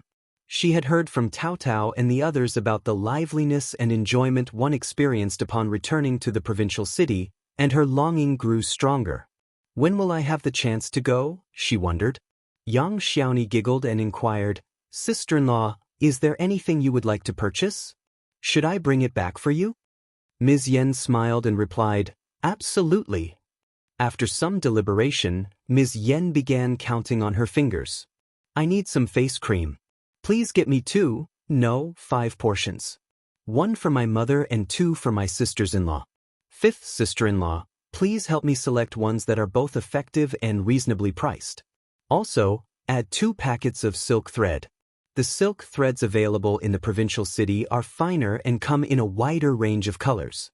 Additionally, buy me 3 or 4 pairs of exquisite silk flowers, and the current fashion favors ordinary gingham cloth for clothing. Bring me 5 of those as well, 2 for the elderly couple and 4 for the younger one. If you come across any delectable snacks or stir-fried preserves, please bring some back for me." Yang Xiaoni tallied the items on her fingers and smiled in agreement. "Don't worry, I won't disappoint you." With 5th sister-in-law's good taste, I'm confident she'll choose the most suitable ones for you. Ms. Yan nodded, her smile widening. Absolutely. Curiosity got the better of Yang Xiaoni, and she couldn't help but ask, "Are you buying so many clothes for your father-in-law and mother-in-law?" Ms. Yan pursed her lips and whispered under her breath, "Give it to them? I don't mind spending so much money, but certain individuals are simply unworthy. I bought those for my own parents. Initially, I was considering not bringing them home if third sister-in-law told anyone about it, but I'll take them to my parents' house instead." Yang Xiaoni was aware of the recent events concerning the second branch of the family. Additionally, she had experienced mistreatment from her own family in the past, so she could empathize with the situation. Letting out a sigh, she remarked, "You're right. There are all kinds of people. Some individuals simply don't deserve to be cherished. Fortunately, your family is capable and can handle any situation without fear." Ms. Yan smiled and exchanged a knowing glance with Xiao Xian. If it weren't for fifth sister-in-law, their family wouldn't be in such a favorable position now. She would always remember this kindness. Having purchased the food, Ms. Yan intended to keep what she needed for herself. Ms. Niu wouldn't dare to snatch the food from her own family. At most, they would share it. Besides the dividends, her husband's monthly salary had reached 7 liang. The couple deducted 2 liang and saved the remaining 5. With money in their hands, they didn't have to rely on anyone to fulfill their needs. Naturally, they had no fear of unreasonable demands from their mother-in-law. Not only her husband and second brother, but Xiao Meiling's husband and father-in-law also worked at the Yan family's bean production workshop, earning 2 liang each month. There was no justification for her to be unjustly treated. After discussing their shopping plans, Ms. Yan exchanged a meaningful look with Xiao Xian, conveying her intentions. Xiao Xian called her over with a smile, and they began conversing under the shade of the loquat tree in the yard. If you find any errors, ads pop up, ads redirect, broken links, non-standard content, etc., please let us know reports so we can fix it as soon as possible.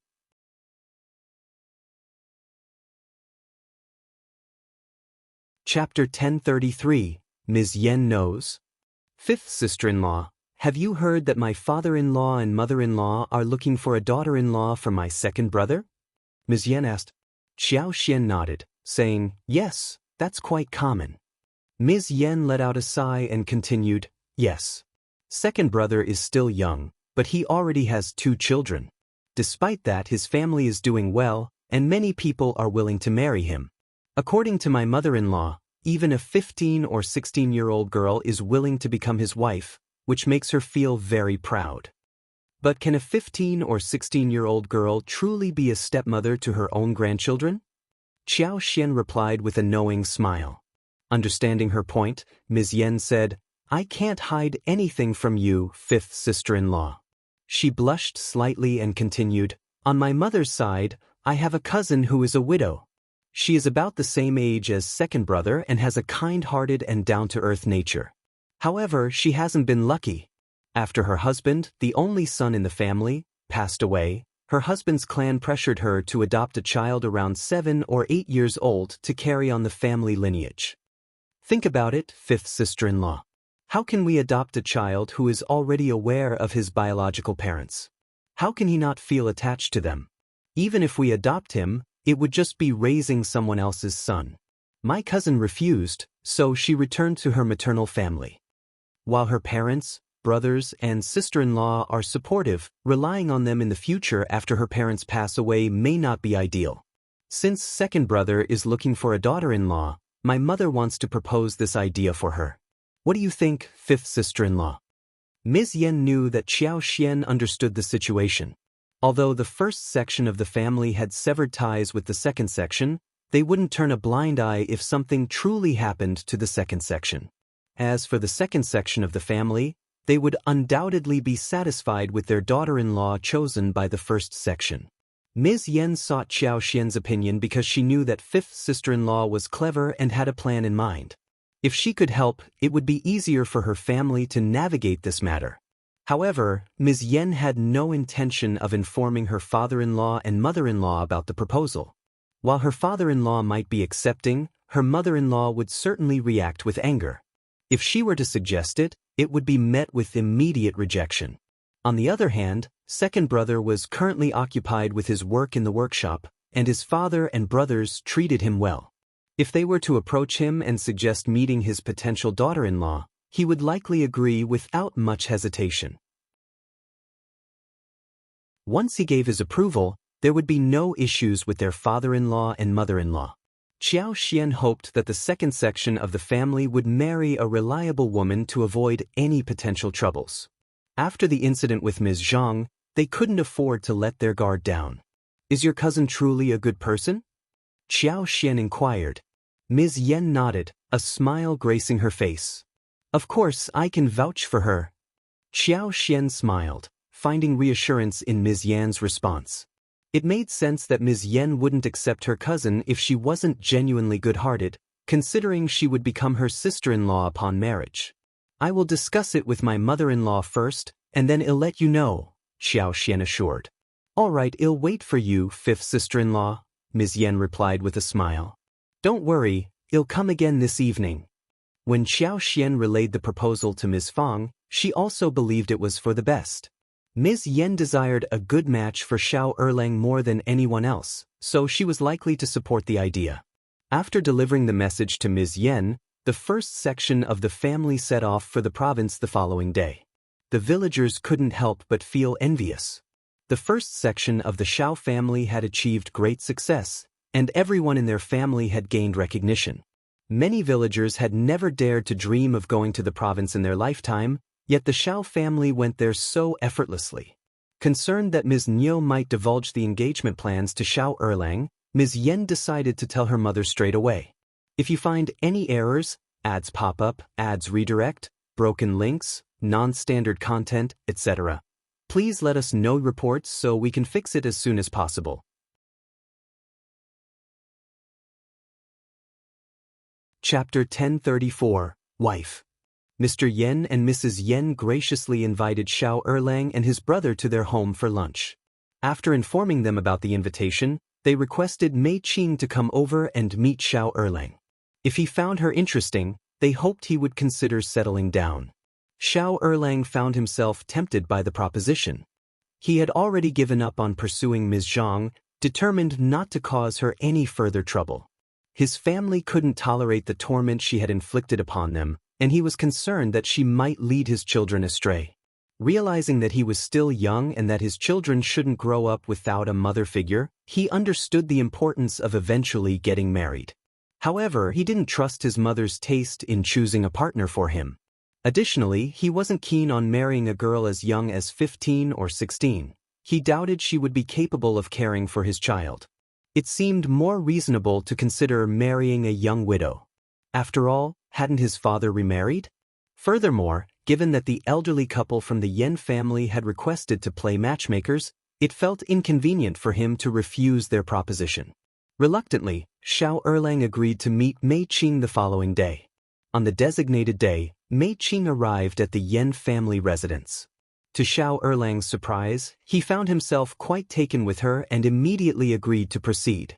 Upon returning home, he informed his father, who initially expressed discontent, wondering why his son, with such a privileged background, would choose to marry a widow. He pointed out that there were many suitable young girls available. Hearing Xiao Erlang's explanation, his lack of trust in his mother's judgment and concerns about his own youth and ability to care for a child, his father, second uncle, hesitated. Second uncle also had doubts about Ms. Niu's judgment, fearing that another woman like Ms. Zhang would cause chaos in the household. After a brief moment of hesitation, seeing that his son was willing, second uncle decided not to voice his concerns any further. However, when Xiao Erlang relayed the news to Ms. Niu, she exploded in anger. "What did you say? You're going to marry a widow? You disappointing child, you'll be the death of me with your thoughtless decisions." She had recently been upset with the rest of the family, so she saw the opportunity of finding Xiao Erlang a daughter-in-law as a chance to show off.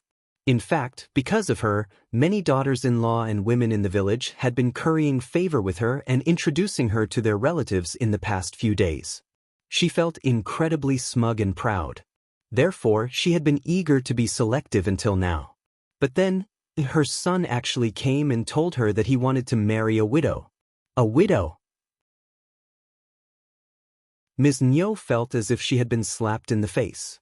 However, the more she resisted, the more determined Xiao Erlang became. He patiently explained to his mother that he already had 2 children, and marrying a widow would make him more capable of caring for them. It was better than marrying a young girl who was 15 or 16 years old. How could she possibly know how to be a mother? Moreover, at 25 years old, he didn't want to marry someone much younger than him. Furthermore, he had seen Mei Qing before and believed she was a genuinely good person. She was the perfect match for him. But no matter what, Ms. Nyo refused to accept it. Xiao Erlang became irritated and decided not to explain any further. In short, he wanted to marry Mei Qing. If his mother didn't help him, he would find a matchmaker and make it known that he definitely wouldn't marry the girl his mother chose. Second uncle also scolded Ms. Nyo, reminding her that since Xiao Erlang had set his sights on Mei Qing, she couldn't blame his parents in the future and should refrain from interfering. Ms. Nyo grew increasingly frustrated as she couldn't persuade the father and son, so she reluctantly agreed. After all, it was a second marriage, so there was no need to be overly particular. Moreover, Xiao Erlang urgently needed a daughter-in-law to come back and take care of the children, handle household chores, and so on. Mei Qing was eager to leave her mother's house as soon as possible, so it truly would be inconvenient for her to stay there any longer. The 2 sides hit it off immediately. There was a good day at the beginning of next month, so the wedding was set at that time. If you find any errors, ads pop up, ads redirect, broken links, non-standard content, etc., please let us know reports so we can fix it as soon as possible.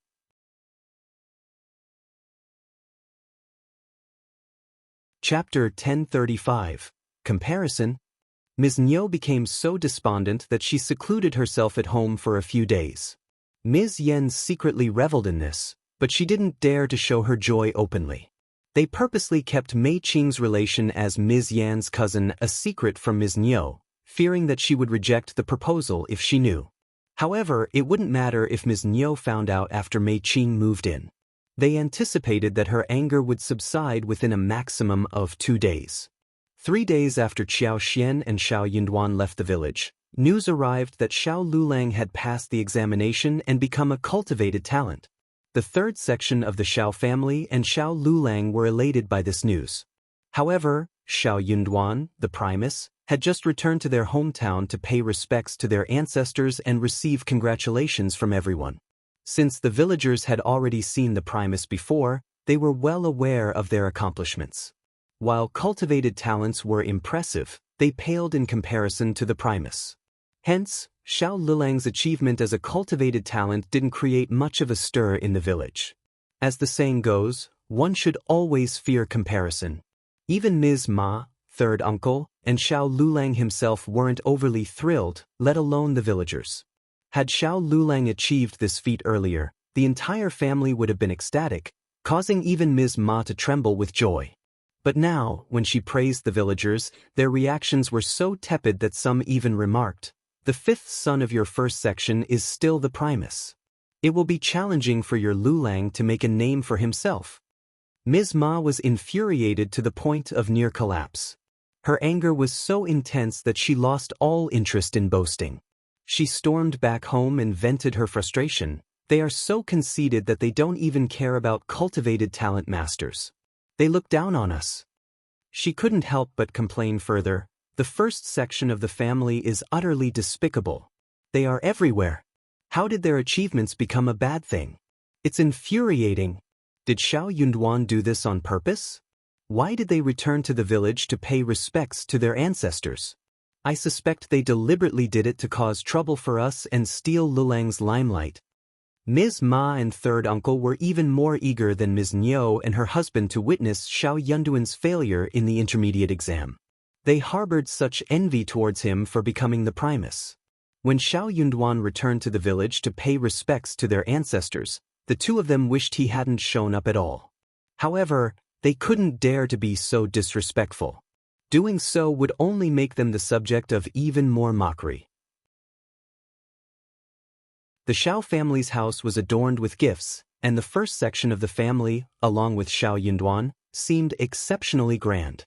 Xiao Lulang felt increasingly frustrated the more he observed it. Yet, he couldn't avoid the situation and had to endure it. After a long wait, Xiao Lulang had finally become a cultivated talent. However, there was no joy within him when compared to Xiao Yunduan's achievements. Hearing his mother's complaints, Xiao Lulang grew even more irritated, his face darkening. Enough talking about them. If Xiao Yunduan can become an intermediate cultivated talent, then so can I. If he can become an intermediate advanced scholar, then so can I. He vowed that one day he would surpass Xiao Yunduan and trample him underfoot, making him kneel down and beg for mercy. Ms. Ma, caught up in the excitement, exclaimed, "Absolutely right. Let's not waste our words on them. Lulang is truly talented, far superior to Xiao Yunduan, who relies solely on luck. Lulang, you must earn me the title of Primus too. Let's see who would dare to make sarcastic remarks in this village then."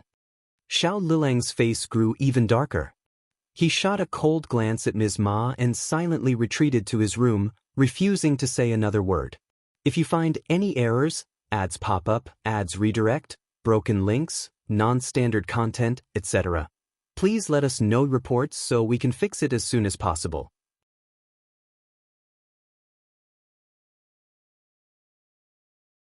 Chapter 1036, To Province. She was so stubbornly ignorant that he found it impossible to reason with her. Dealing with Xiao Yunduan was already frustrating enough, and now he had to deal with her as well. What did she think being the Primus meant? The Great Qin Empire had countless scholars. It wasn't something that could be easily achieved. Was she trying to console him or mock him? If she weren't his biological mother, he would almost suspect that she was intentionally making things difficult for him. Why was he always so unlucky? Xiao Yunduan seemed to always have the upper hand. The matter of Xiao Lulang becoming a cultivated talent passed by without much fanfare. Ms. Ma and third uncle had been suppressing their anger and swearing that being an intermediate cultivated talent wasn't anything impressive. When their own son became a cultivated talent, they would hold a grand celebration feast. They couldn't let the first section of the family steal all the limelight. Unexpectedly, Xiao Yunduan progressed so quickly that the other families, including the cultivated talent, provincial champion, and Primus, were still reeling from the shock when Xiao Yunduan had already reached the pinnacle of scholars. Xiao Lulang was completely overshadowed. If Xiao Lulang had become an intermediate cultivated talent 3 years ago, it would have been remarkable. But now, they couldn't even bring it up anymore. Such bad luck. Upon arriving at the province, Qiao Xian and Xiao Yunduan began to settle in happily, tidying up their surroundings. Since it was nighttime, Qiao Xian asked Songshi to order 2 tables of food from a nearby restaurant. The dishes at the restaurant were exquisite, with a wide variety of ingredients. They even ordered some special dishes. The 3-cup chicken, soy ho flowers, meatballs, blood duck, steamed fish head, and more were all delicious. After a long day of travel, they were all feeling a bit tired. After having dinner and chatting for a while, they retired to the room to rest. But for Qiao Xian and Xiao Yunduan, who had experienced so much, it wasn't a big deal. Once they left the hall, Xiao Yunduan took hold of Qiao Xian's hand. Qiao Xian turned to look at him, and they exchanged smiles. "Darling, are you feeling tired?" "Oh, not at all. Shall we take a leisurely walk back? Maybe even take a detour and explore the garden?" "Sounds lovely." The moonlight cascaded like water, casting a gentle silver glow on the flowers and trees. In the stillness of the night, everything seemed serene and tranquil. With her newlywed partner by her side, this serenity and quietness only amplified. Her heart inexplicably soared, as if she were immersed in a sea of honey. Unbeknownst to her, Xiao Yunduan shifted from holding Qiao Xian's hand to placing his hands on her shoulders, bringing them closer together. Their footsteps gradually slowed until they stopped before a gardenia plant. The flowers and plants in the garden had flourished under the nurturing power of Qiao Xian's wood element. Now, with another touch of her power, they appeared even more vibrant. The hydrangeas, hibiscus, crepe myrtles, gardenias, moonflowers, and beautiful bananas had never bloomed so magnificently. A cluster of jade green leaves adorned with snow-white flowers, each the size of an egg. The layers of petals unfolded gracefully and elegantly, enhancing their beauty under the moonlight. A gentle evening breeze carried a fragrant aroma, filling their lungs. The couple, deeply immersed in their affectionate embrace, felt slightly intoxicated. Xiao Xian reached out to caress the blossoms, a smile adorning her face. These flowers are truly exquisite. She felt a sense of accomplishment. Having superpowers was truly a blessing. Xiao Yunduan's excitement grew. He leaned down, planting a tender kiss on Xiao Xian's cheek, then gently captured her lips, chuckling. No flower could ever compare to my beloved wife. If you find any errors, ads pop up, ads redirect, broken links, non-standard content, etc., please let us know reports so we can fix it as soon as possible.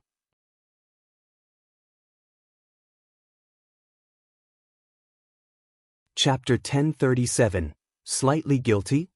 Xiao Xian blushed, her cheeks turning a rosy hue. No flirting. The words made her heart flutter, leaving her in a state of disarray. Embarrassment washed over her, causing her legs to feel weak. Xiao Yunduan chuckled softly and sighed. We're already married, why are you so shy? There's no one else here. That's not the point. Xiao Xian's face grew hotter as she grumbled inwardly. She had expected him to be more gentle and refined when they were in the presence of others, but it seemed that he remained the same when they were alone. Xiao Yunduan smiled again. I understand. You're not used to it yet. With time, you'll grow accustomed to it. Confusion filled Xiao Xian's gaze as she looked at him. His gentle face drew closer and closer, and before Xiao Xian could react, he kissed her. This kiss differed from their previous gentle ones. It was a fervent invasion, leaving Xiao Xian feeling dizzy and weak. After the kiss, he held her in an intimate embrace. Her lips were slightly parted, and she breathed lightly. Her eyes were watery and filled with confusion, her face flushed. When she looked up and met his smiling eyes, Xiao Xian felt even more embarrassed. There was nowhere to hide, so she sought solace in Xiao Yunduan's arms, burying herself like an ostrich. Xiao Yunduan couldn't help but laugh. Why are you suddenly so enthusiastic? Xiao Xian huffed. Let's go back to the room. Staying any longer would only deepen her embarrassment. She didn't want to hear what else he might say. She wanted to escape. Xiao Yunduan's smile widened. All right, let's head back to the room. Don't worry, my dear wife. I'm not in a rush. Stop saying silly things. Xiao Xian squirmed in embarrassment, trying to free herself.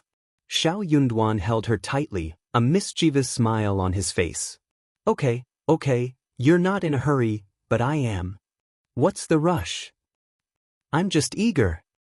Why, you're not allowed to be eager either. All right. No more teasing. Let's go back to our room. Xiao Yunduan scooped her up in his arms and made his way towards the bedroom. Their desire to be intimate with each other was evident. The tenderness gradually turned into passion as they spent the night together. The next day, everyone woke up, feeling even more exhausted after a full night's sleep, except for Xiao Xian and Xiao Yunduan, who seemed remarkably energized. The others were impressed. Are you guys used to traveling? We can't match your enthusiasm. Xiao Yunduan smiled, while Xiao Xian blushed shyly, feeling a twinge of guilt. Xiao Yunduan handed the invitations to Magistrate Yuezhing Xiao and Xiejingrong.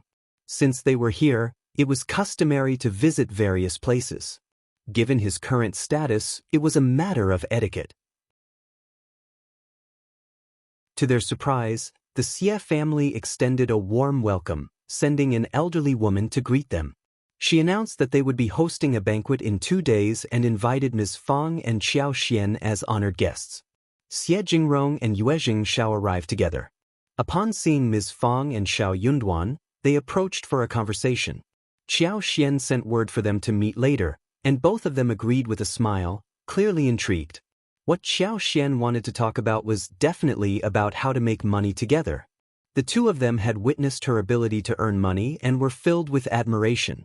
Needless to say, Yuezhing Xiao had already made a lot of money by cooperating with Xiao Xian, and the Yuezhing family had risen to a higher level. If you find any errors, ads pop up, ads redirect, broken links, non-standard content, etc. Please let us know reports so we can fix it as soon as possible.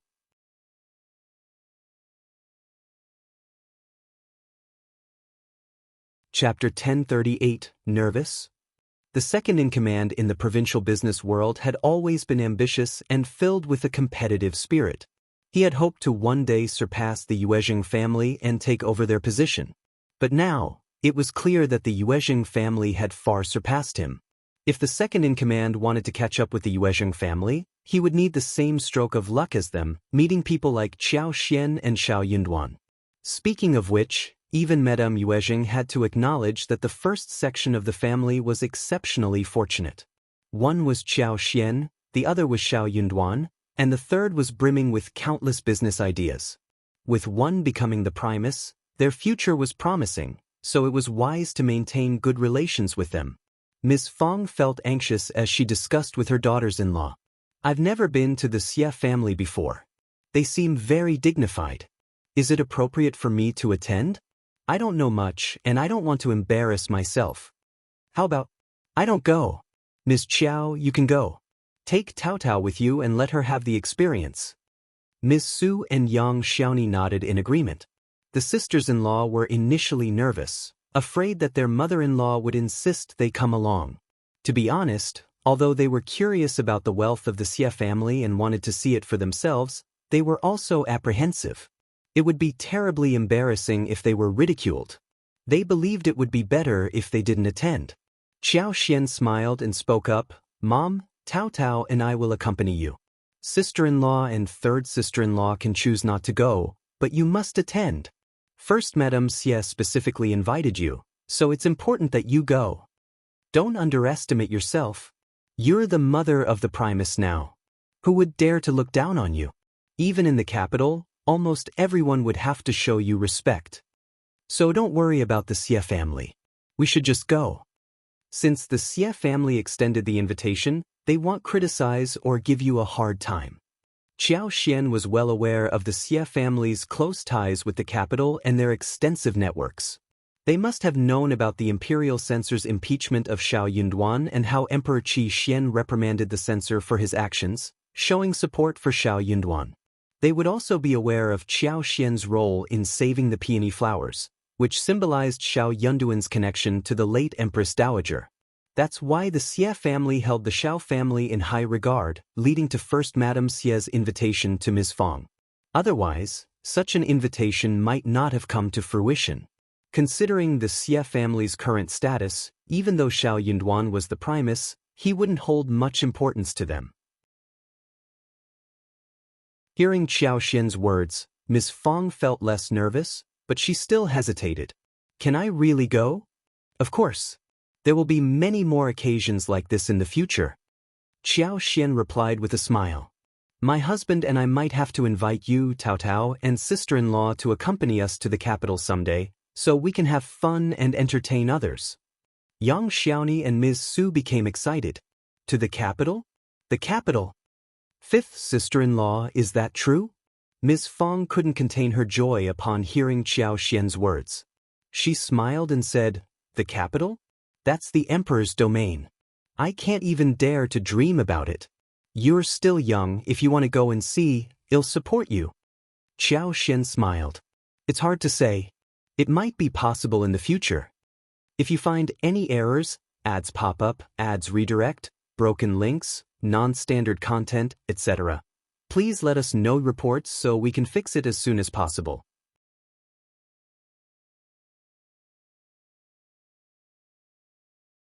Chapter 1039. Please help. Ms. Fong wore a contented smile, feeling an overwhelming sense of happiness. After engaging in a pleasant conversation for a while, Ms. Fong let out a sigh and made the decision to depart. Considering the host's proactive invitation and the formal announcement they had made, it would be impolite for her to decline. Not attending would convey a sense of disrespect. Although she felt a bit anxious, she reassured herself that she would simply advise her daughter-in-law to speak and behave modestly. It would only require half a day of her time as a guest. On the other hand, Tao Tao felt quite delighted.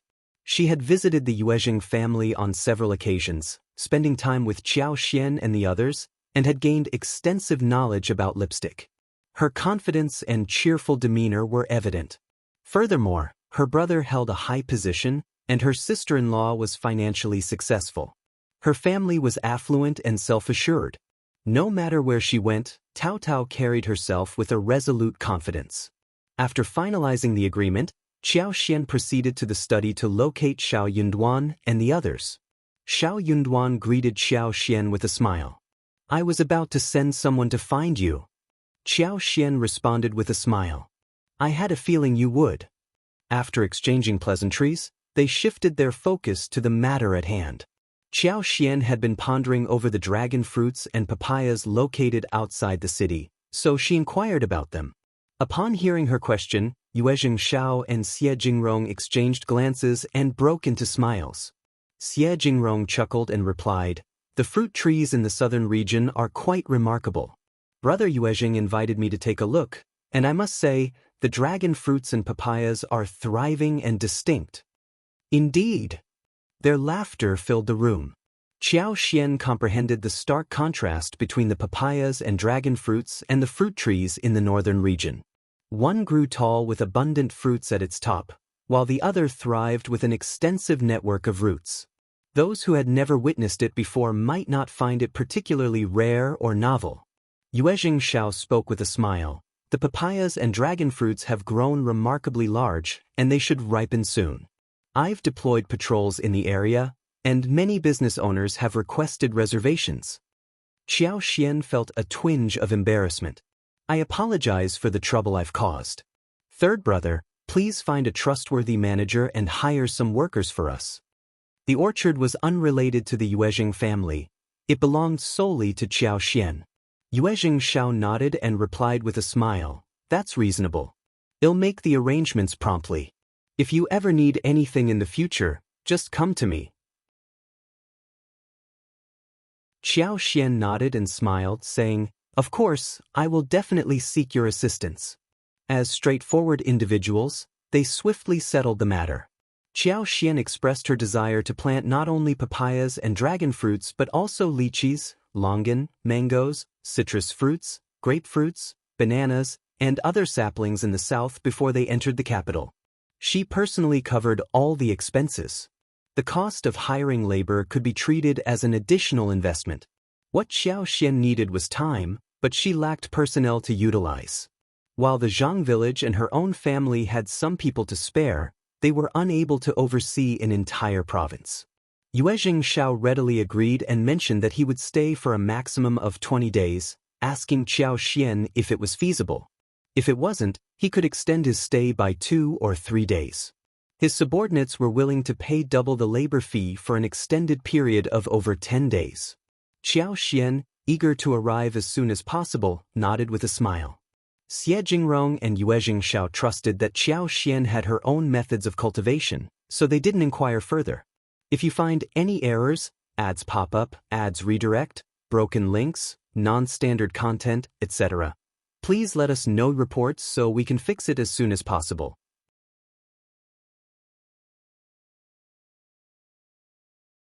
Chapter 1040, Plan. This fell under the category of exclusive and confidential manuals, not to be easily shared. Both of them held a great interest in the local fruits that could be grown, particularly lychees, longan fruits, and the like. As long as they could be planted and casually savored, they were content. Xie Jingrong mentioned to Qiao Xian, "By the way, my servant obtained some seedlings recently. They say the fruits are both sour and sweet, and they're not available anywhere else. I wonder what they are. Would you like some tomorrow?" Qiao Xian's curiosity piqued, and she happily nodded. "Of course, I want to taste all the fresh fruits I've never encountered before." Xie Jingrong nodded in agreement. Once the suburban fields were secured, Qiao Xian wouldn't need to worry about anything else. There was an ample supply of cassava powder and creeping figs. Yuezheng Xiao and Xie Jingrong always managed to acquire various fresh fruits and milk. Nearly 10 dessert shops were flourishing and running smoothly. Yuezheng Xiao initially believed it was just a small venture with limited earning potential, but he was in for a surprise at the end of the month. During the peak season, The monthly profits of the shops exceeded 50,000 liang. That meant they would earn at least 400,000 liang in a year. He and Qiao Xian each received 40% of the total income, amounting to over 150,000 liang, while Xie Jingrong received 20%, roughly 70,000 to 80,000 liang. The primary reason was that the raw materials didn't account for a significant portion of the costs, and not everyone possessed the skill to create these delicacies. Since they were the sole proprietors without any other branches, they reaped the profits. It was a shame that obtaining milk wasn't easy. To acquire milk, they would need to establish a dairy farm. However, various sugary desserts relied on milk, as it enhanced the flavor. Otherwise, Yuezhing Shao would have considered opening a branch in another city. Even so, the Xie family had expanded their ranch and were actively discussing the possibility of opening 2 or 3 shops in a bustling city that could be reached within a day. Yuezhing Shao contemplated the idea of running to the south in the future to establish a ranch or open a shop elsewhere. This business was remarkably lucrative and required low investment. It would be foolish not to pursue it. Yuezhing Shao and Xie Jingrong stayed for lunch and bid their farewells in the afternoon. As evening approached, Yuezhing Shao arrived to deliver money to Qiao Xian. Payments for tea leaves, lipsticks, silver fungus, and sugar water shops were still pending. However, every time she acquired goods from the first section of the Shaoding village family, she would leave a written note and take as many items as possible, duly signed and acknowledged by the Shao family. The actual value of these goods remained unknown to the first section of the Shao family. The amount of money involved was substantial, prompting Yuezhing Shao to keep it a secret from the rest of the family. Coming from a merchant family, he had been involved with money from a young age. He had witnessed how wealth could influence people's intentions and desires. He understood the allure of riches better than most. A sum of 100 or even 1,000 liang might not be significant, but 10,000 liang would likely test one's limits. And what about 70,000 to 80,000 liang, or even more than 100,000 liang? How many individuals could resist the temptation? Yuezhing Shao was surprised that no one, not even Ms. Fang, had ever inquired about it. Everyone seemed to accept it as a matter of course. Yuezhing Shao had pondered over how to respond to their questions, but none of his ideas proved useful. If you find any errors, ads pop up, ads redirect, broken links, non-standard content, etc., please let us know reports so we can fix it as soon as possible.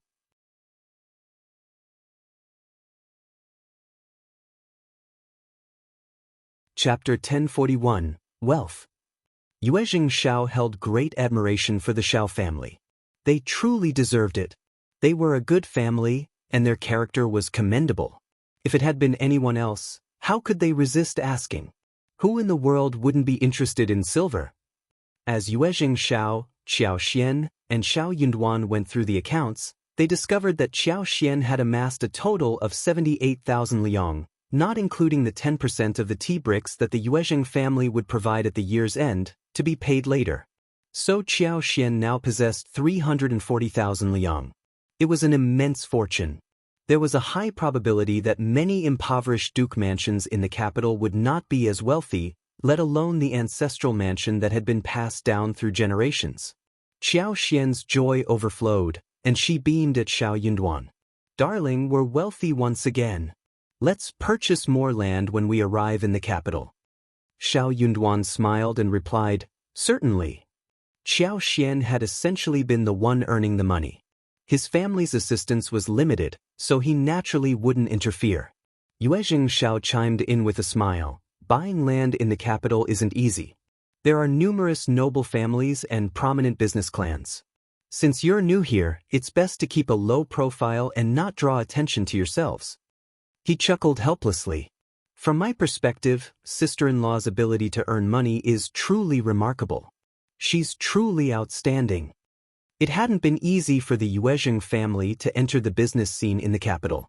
They had attempted it but failed. Instead, they settled for the next best option and invested a substantial sum of money in constructing a road. It took them at least 5 years to establish a solid foundation. Of course, the significant investment in the road and the hard work in the initial stages had been worthwhile. The returns were remarkably generous. Upon hearing Yue Xiao's words, Xiao Xian regained her composure and responded, "Yes, this is the capital." Yue Xiao glanced at Xiao Yunduan and playfully remarked, "It seems like we'll have to hold on to the money for now. When you become a high-ranking official, we can buy a shop and some farmland." Yue Xiao's eyes sparkled with excitement, and he nodded in agreement. "Count me in." Xiao Yunduan smiled and replied, "Well, it seems I still have a long way to go. But don't worry, that day will come." The three of them shared a laughter. Xiao Xian spoke up, saying, "Actually, it doesn't matter if we can't achieve much in the capital. Let's not put unnecessary pressure on ourselves." Xiao Yunduan smiled warmly. "My understanding wife. I just don't want you to be burdened with excessive pressure. It can be quite exhausting." Xiao Xian expressed her concern. "Don't worry, I won't." Xiao Yunduan reassured her. Yue Xiao was speechless, feeling that it was time for him to take his leave.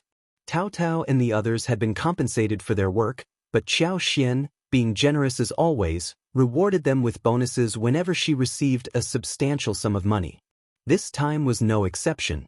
Everyone received 100 to 300 liang and received red envelopes, allowing them to have extra spending money in the province. Tao Tao and Ms. Fong received the largest shares. Eldest uncle was not given any money. Everything was entrusted to Ms. Fong.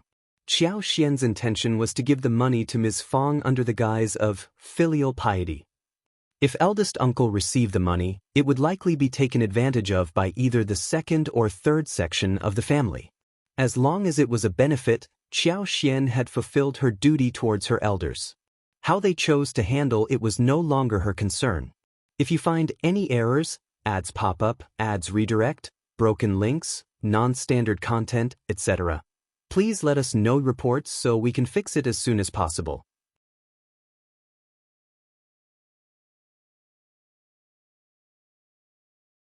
Chapter 1042, Getting Strawberries. However, there was a concern that eldest uncle might reveal the source of the money to the second and third sections of the family, which could lead to trouble. Although Xiao Xian was not afraid of trouble, she preferred to minimize it. Currently, the second and third sections of the family, as well as other families in the village, knew that their family had earned a significant amount of money, but the exact amount remained a mystery. In the eyes of the villagers, it might be a few hundred liang, and the bolder ones would guess it to be over 1,000 taels. They did not dare to imagine the true extent of their wealth. If they knew that Xiao Xian had tens of thousands of liang in income and already possessed hundreds of thousands of liang, it would surely astonish them. Ms. Fong was taken aback by the generous red packet from Xiao Xian and insisted, "This is too much. Both you and Yunduan need the money, and we have already started paying them for their work, so the salary is not low either. Just give them 10 liang." Upon hearing this, Ms. Su and Yang Xiaoni hesitated to accept it. Xiao Xian smiled and reassured them, "Mom, I know what I'm doing. The Yuezheng family has paid me a substantial amount of money, more than enough for our expenses in the capital. Don't worry about it.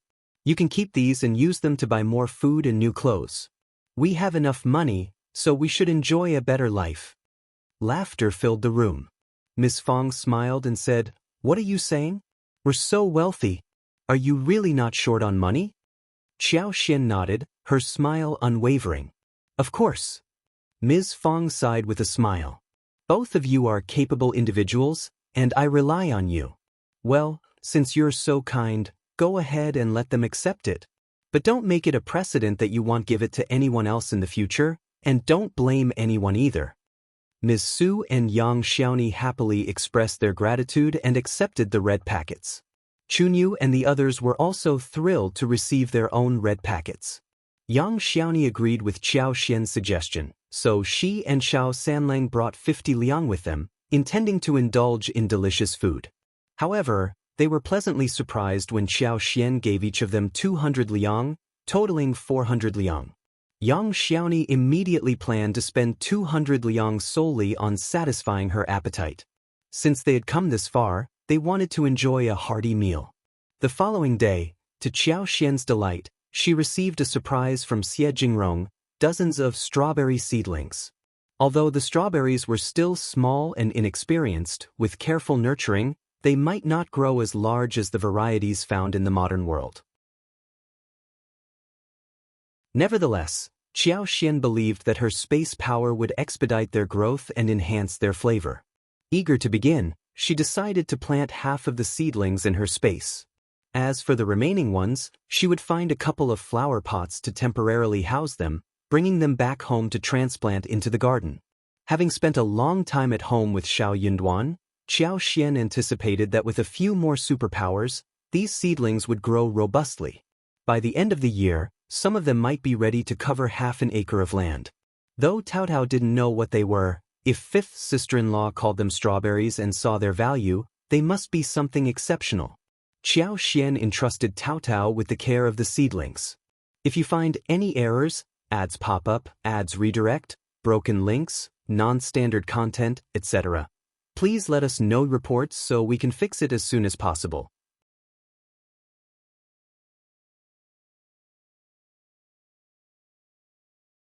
Chapter 1043, Guest. Tao Tao happily agreed and asked with interest. Qiao Xian, naturally, didn't hold back any information. After consulting the space's system, she understood the characteristics of strawberries and explained them to Tao Tao in detail.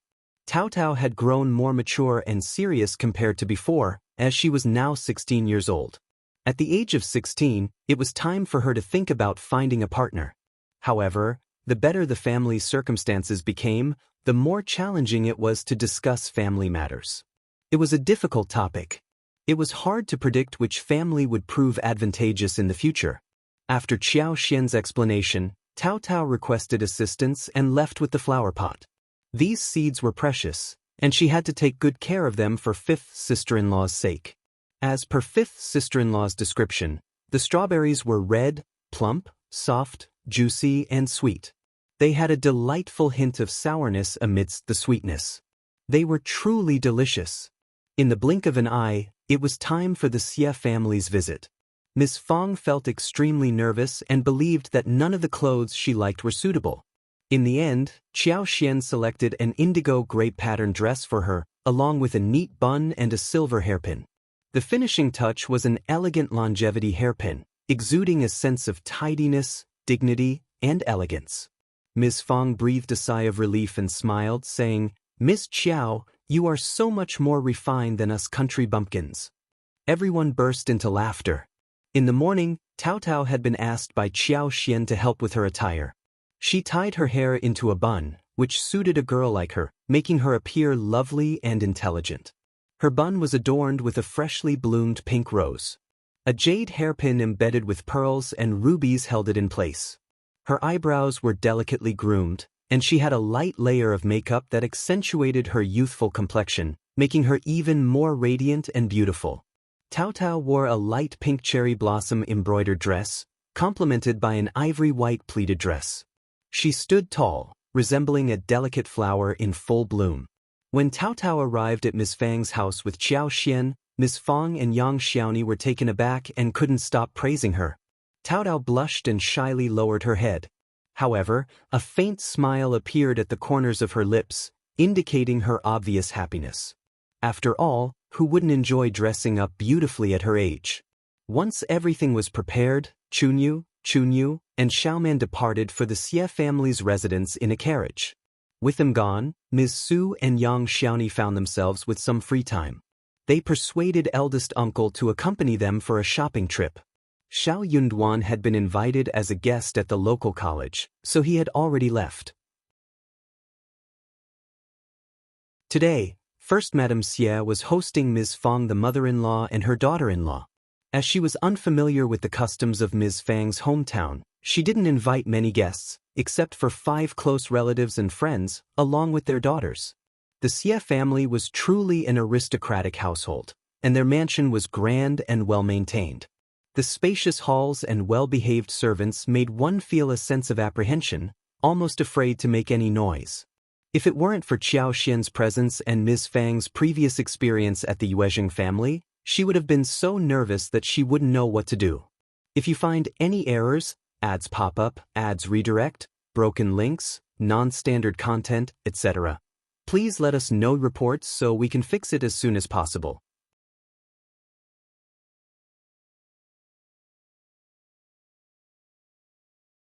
Chapter 1044. That's not all. Tao Tao was also feeling a bit nervous, so she closely followed Xiao Xian. Recalling Xiao Xian's words, she refrained from looking around, despite her curiosity. The maids leading the way could sense the nervousness in everyone, including themselves and the three maids. However, this reaction was not surprising.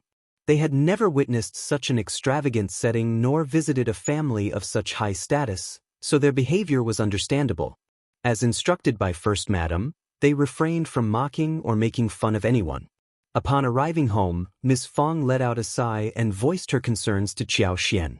That mansion is truly impressive, and the servants are extremely well-mannered and courteous. Yet, I can't shake the feeling that something is off. Maybe I'm overthinking it? Xiao Xian responded with a smile. You're mistaken, my dear. This is simply the norm in wealthy households. You'll grow accustomed to it as you encounter more of them. Ms. Fong chose to believe her words, finding solace in them. She smiled and said, "That's reassuring. Perhaps I've been overanalyzing things. I'll adjust to it in due course. After all, families like the Xie family are few and far between." Xiao Xian felt relieved upon calming her down. However, that wasn't entirely the truth. The servants of the Xie family indeed held a sense of superiority. It was evident in their subconscious demeanor, conveying a message that said, "You're unfamiliar with the customs and etiquette of the affluent, and we understand your lack of exposure." Though their politeness remained intact, it did create a slight unease. It was no wonder Ms. Fong sought Xiao Xian's opinion on this matter. Consequently, Ms. Fong found the overwhelming politeness of the Xie family's servants somewhat discomforting. She even regretted not finding an excuse for Xiao Xian to accompany Tao Tao instead, as she herself felt slightly unnerved. Upon meeting the First Madam of the Xie family, she warmly greeted her daughter-in-law and niece-in-law and politely introduced the other ladies to Ms. Fong. Ms. Fong gradually found herself becoming more comfortable in her surroundings. First Madam Xie was aware that Ms. Fong was unfamiliar with the conversations and topics typically discussed among the elite families in the province. It was safest for Ms. Fong to observe the interactions and drama unfold. Before long, First Madam Xie extended an invitation for everyone to enjoy a show at the Opera House. Upon hearing this, Ms. Fong, who had been contemplating how to spend the entire day, felt a surge of happiness. It was a wonderful idea. She could simply sit back and watch the performance, saving herself the trouble of engaging in conversation. Even if there were discussions, they would likely revolve around specific scenes, making it an easy task. Xiao Xian couldn't help but admire the Xie family. They were undoubtedly a prominent family, skilled in managing social interactions. The only distinction lay in whether they were willing to employ their intelligence. As long as they were willing, there was nothing they couldn't handle. The young girls showed little interest in the show, so the young ladies from the Xie family kindly invited them to explore the garden. With a smile, First Madam Xie turned to Tao Tao and Xiao Xian, saying, "Let's go to the garden and have some fun. Don't get bored sitting here." She then entrusted the care of Tao Tao and Xiao Xian to the miss of the Xie family. Xiao Xian expressed gratitude with a smile and accompanied Tao Tao and the others. Chuanfin and Xiaoman followed suit. The ladies were well aware of how to entertain and engage with Ms. Fong, a carefully chosen guest of First Madam Xie. The approach with the young ladies, however, was different. If you find any errors, ads pop up, ads redirect, broken links, non-standard content, etc., please let us know reports so we can fix it as soon as possible.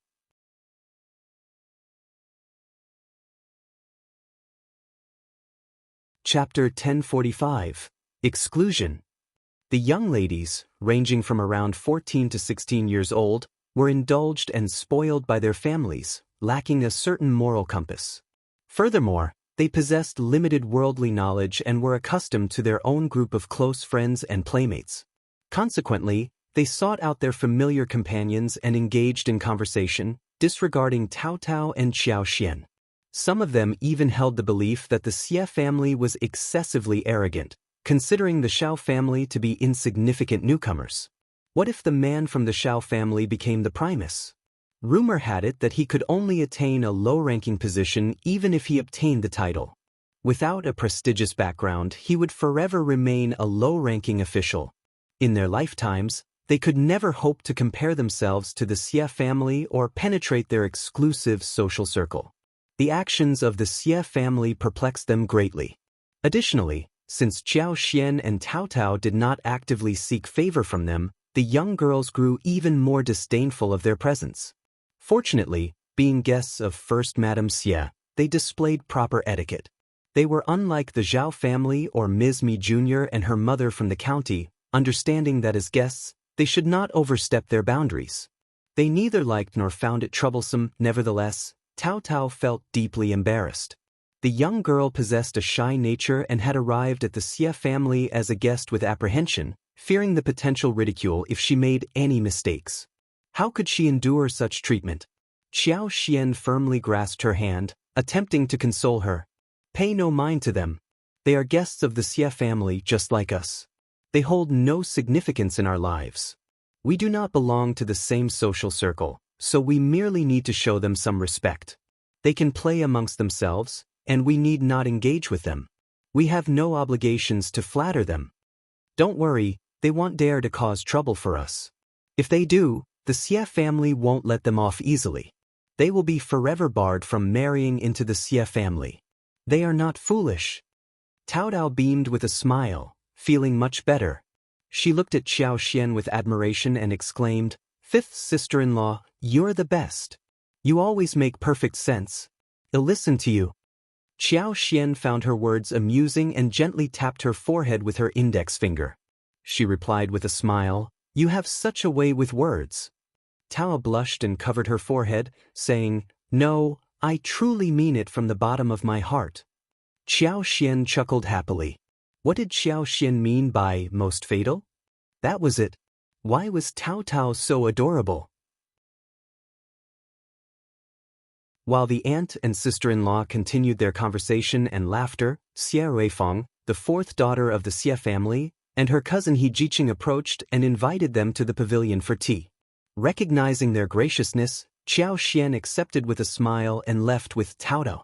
Observing the prosperity of the Xie family, Tao Tao let out a sigh of relief. She then recollected Xiao Xian's words. Yes, she wasn't here to seek assistance, so why should she feel ashamed? Her confidence grew stronger. In the pavilion, most of the girls engaged in lively conversations and laughter. As Xiao Xian had anticipated, the Xie family held the Xiao family in high regard. Although the girls didn't fully understand the situation or think much of it, they dared not cause any trouble. If you find any errors, ads pop up, ads redirect, broken links, non-standard content, etc., please let us know reports so we can fix it as soon as possible.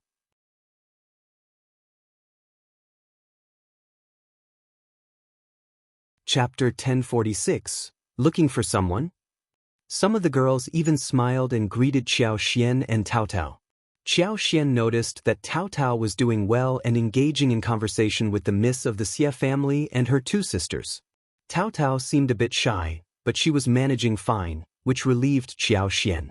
However, when she glanced back later, Xiao Xian realized that Tao Tao was no longer in the pavilion. Xiaoman, who had been following Tao Tao, was also nowhere to be seen. Surprised, Xiao Xian inquired with a smile when she spotted the fourth daughter of the Xie family playing chess with someone else. Miss Xie was engrossed in her competitive chess match and paid little attention to Xiao Xian. She threw a glance in Xiao Xian's direction while still focused on the chessboard and replied with a smile. Did they go to the garden? Sister Lin and the others mentioned wanting to play games on the lawn, so they might have gone together. Don't worry, our garden is safe, and there are servants everywhere. If they get lost, they can ask for help. The man playing chess with Miss Xie sneered and cast a disdainful look at Xiao Xian. Indeed, it would be impossible to lose someone in the Xie family. Internally frustrated, Xiao Xian remained composed and calmly responded, "She's not familiar with this place, so I hope she's okay." Then she left. The woman playing chess with fourth Ms.Yan was taken aback. She sneered softly and commented, "What's so impressive about the Xiao family? They seem incapable and lack proper manners. Quite arrogant, I must say." Fourth Ms.Yan smiled but didn't say anything. This guest had been invited by the senior members of the family, while she belonged to the junior branch. It wasn't her place to intervene, although she shared similar thoughts. Qiao Xian realized that every family was alike in some ways. Some connections were destined, while others were not. Tao Tao had never experienced such a family before, and it seemed that the Miss of the Xie family was unaware of it as well. Well, Tao Tao would find her own way. Just how vast was the Xie family's estate? Could it span over such a large radius? If Tao Tao truly wanted to find someone within the premises, she would be able to locate them. Qiao Xian activated her heightened senses and quickly located Tao Tao. She found her behind a vine-covered rockery not far from the lake, which she hadn't noticed before due to the obstruction of a flowering tree and the rockery itself. As Qiao Xian approached, she realized that Xiaoman was nowhere to be seen, and even He Jiqing's maidservant was absent. With a sense of urgency, Qiao Xian hastened her steps. Observing the cousin of the Xie family, He Jiqing, she appeared gentle and mild on the surface, but her eyes betrayed a certain mischievousness. Qiao Xian had a hunch that this woman was not easy to get along with and had ulterior motives. Qiao Xian couldn't bring herself to believe that He Jiqing genuinely wanted to befriend Tao Tao. It seemed more likely that she intended to exploit Tao Tao in some way. When Qiao Xian was about 10 meters away from Tao Tao, she witnessed He Jiqing extend her leg, preparing to trip Tao Tao. Startled, Qiao Xian exclaimed, "Miss He!" He Jiqing was taken aback by the sudden interruption. Hastily retracting her attempt at a cheap shot, she stumbled and almost lost her balance. Tao Tao, completely oblivious to the danger, was overjoyed upon spotting Qiao Xian. She waved excitedly, her eyes sparkling. "Fifth sister-in-law, there are so many beautiful koi fish here." Qiao Xian smiled and approached calmly. "Really? Then let me have a look too. If you find any errors, ads pop up, ads redirect, broken links, non-standard content, etc., please let us know reports so we can fix it as soon as possible."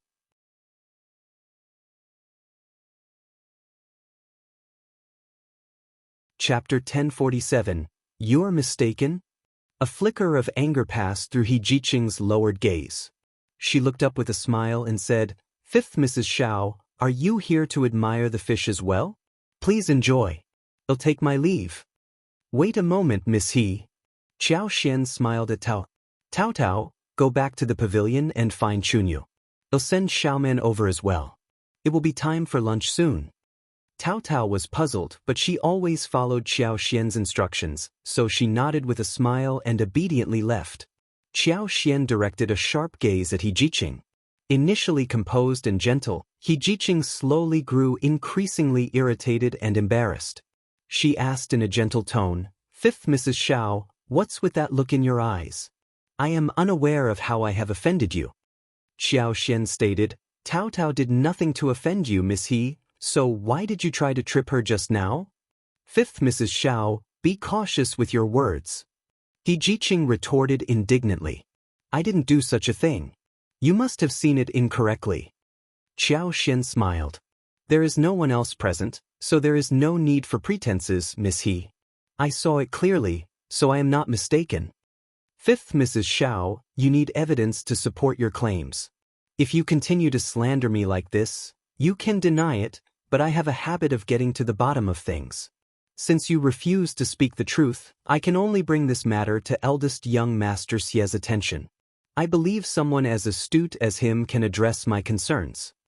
Qiao Xian discerned that He Jiqing was quite calculating, and so was Xie Jingrong. In other words, He Jiqing was skilled in manipulating the emotions of Madame Yuezhing, the other madams, and the ladies, but she would find it difficult to manipulate someone like Xie Jingrong. Qiao Xian was merely attempting to intimidate her. She mentioned Xie Jingrong because he was the person she was most familiar with in the mansion and was known for his intelligence. She had no intention of blowing this minor incident out of proportion. However, for some reason, He Jiqing's expression changed upon hearing those words. Despite returning to her composed demeanor, Qiao Xian still observed He Jiqing closely. "You're accusing me falsely. Cousin isn't present, so why are you using him as a basis to criticize me?" Qiao Xian chuckled. "Oh, I understand him quite well, and he is remarkably intelligent. As I mentioned before, I can't afford to overlook any details. It doesn't sit well with me if I don't have a clear understanding of everything. I genuinely want to know what my sister-in-law has done to offend you. It would be easier to make amends if I know the reason, wouldn't you agree? I haven't done anything of the sort. Miss He, am not blind." He Jiqing unconsciously tightened her grip on the embroidered handkerchief in her hand, seething with anger. This was why she disliked engaging with individuals from smaller families who lacked proper etiquette. They were shameless and ignorant of their boundaries. Any other young miss or young madam would be left speechless in such a situation without any evidence. No matter how indignant they felt, they could only endure it. However, this impudent person didn't care about such norms. A person like her was capable of anything, solely concerned with her own happiness while disregarding everything else. Since Qiao Xian had made that statement, He Jiqing believed that she would indeed follow through. She had been keeping a close eye on this cousin, which allowed her to learn that he was on friendly terms with the third son of the Yu Zheng family and the Primus of the Shao family. Moreover, he had visited the Shao family multiple times, making him quite familiar with Qiao Xian. If you find any errors, ads pop up, ads redirect, broken links, non-standard content, etc., please let us know reports so we can fix it as soon as possible.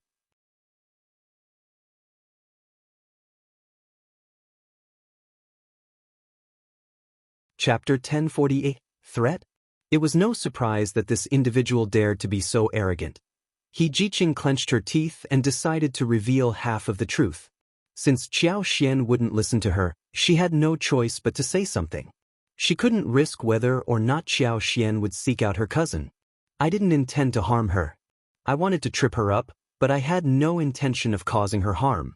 I would have jumped in to save her." Qiao Xian widened her eyes and regarded her as if she were a fool, as if to say, "Do you think I'll believe such nonsense?" He Jiqing felt a twinge of embarrassment. Even if she were a bystander, she would find herself perplexed, let alone Qiao Xian. He Jiqing took a deep breath and had no choice but to continue explaining. "As you know, I am a cousin of the Xie family, and my family is truly... Well, I have no desire to return there whatsoever. However, something happened recently, and my grandaunt intended to send me back. I was genuinely worried and scared. Since you are guest today, I thought that if a guest were to fall into the water and I were to fall ill as a result, my grandaunt and the others would surely abandon the idea of sending me back. I really thought of it at the last moment. I admit that I intended to use Miss Xiao, but I certainly didn't mean to deliberately harm her. Moreover, there are numerous servants present in the garden today. If I were to fall into the water and call for help, someone would arrive promptly. Nothing would happen. This is my fault. I shouldn't have attempted to exploit Miss Xiao for my personal concerns. I apologize to you. I'm sorry. Please, Fifth Madam Xiao, be forgiving.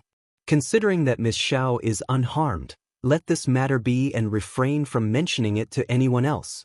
Can you promise me that, Fifth Madam Xiao?" Qiao Xian's gaze turned serious. She didn't believe everything He Jiqing said. Perhaps some of it was true, but it certainly wasn't the whole truth. If her relationship with Xie Jingrong were ordinary, Qiao Xian might have chosen to turn a blind eye to the situation. But that was not the case. There was something amiss with He Jiqing. Why did Madame Lady Xie of the Xie family want to send her back home? Why was it necessary for her to stay within the Xie family? The moment Qiao Xian mentioned Xie Jingrong's name, He Jiqing couldn't contain herself, revealing her deep concern for him. Could it be Qiao Xian's eyelids twitched? Could it be that Madame Lady Xie of the Xie family wanted to send He Jiqing away because she held an interest in Xie Jingrong? It wasn't an implausible notion. Xie Jingrong was an elegant young master, and it was natural for his cousins to be fond of him. Therefore, It seemed unlikely that He Jiqing's intention was to make Tao Tao fall into the water, save her, and feign sickness. She was likely targeting Xie Jingrong. By saving a guest of the Xie family from drowning, she prevented a potential disaster within the Xie family. As the sister of the Primus, her act had safeguarded the reputation of the Xie family and averted trouble. From this perspective, she appeared deserving of marrying Xie Jingrong. If He Jiqing pursued marriage with Xie Jingrong for this reason, how could the Xie family refuse? To refuse would be seen as ungrateful and callous. Xiao Xian couldn't be certain if her speculation was accurate, but even if it wasn't entirely accurate, it wasn't far from the truth. Perhaps this was only one aspect. Miss He likely had other means of support. With these thoughts in mind, Xiao Xian felt a compelling need to inform Xie Jingrong. If Xie Jingrong were to be deceived by such a woman and coerced into marrying her, it would be an immense tragedy. If you find any errors, ads pop up, ads redirect, broken links, non-standard content, etc., please let us know reports so we can fix it as soon as possible.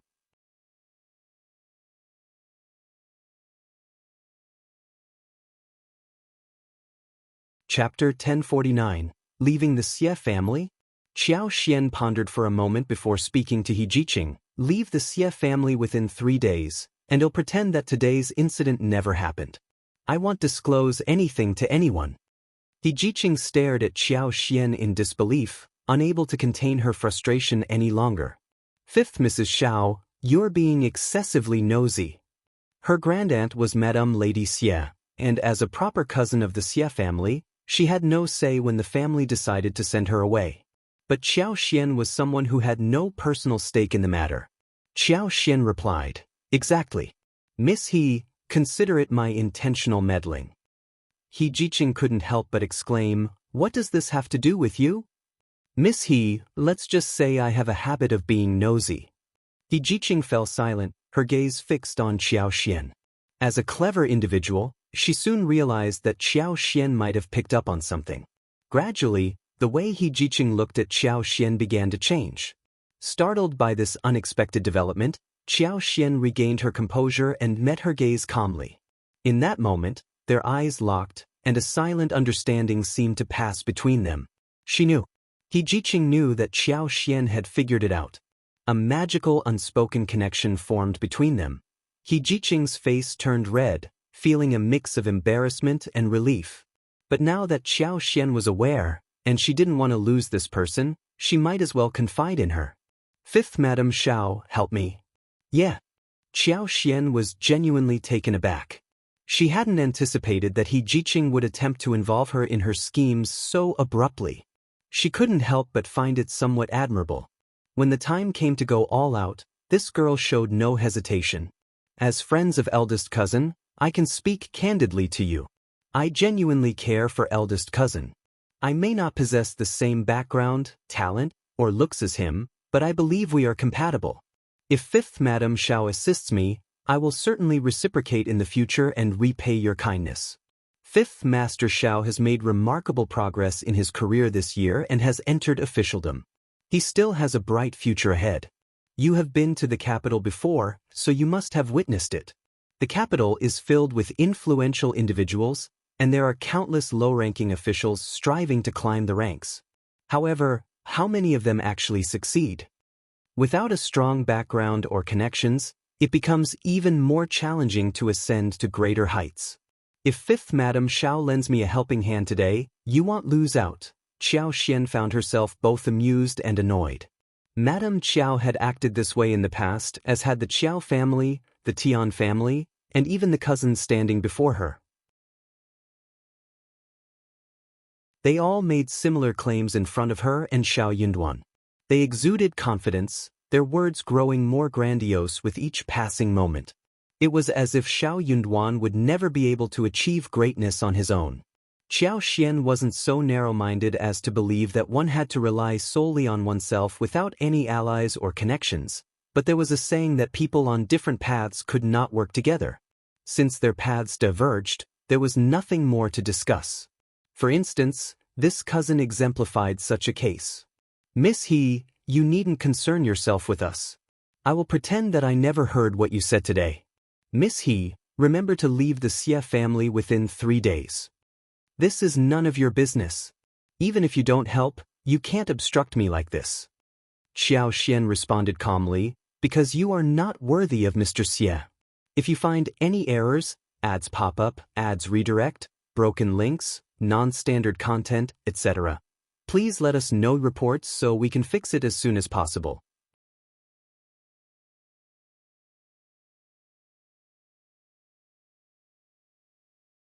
Chapter 1050.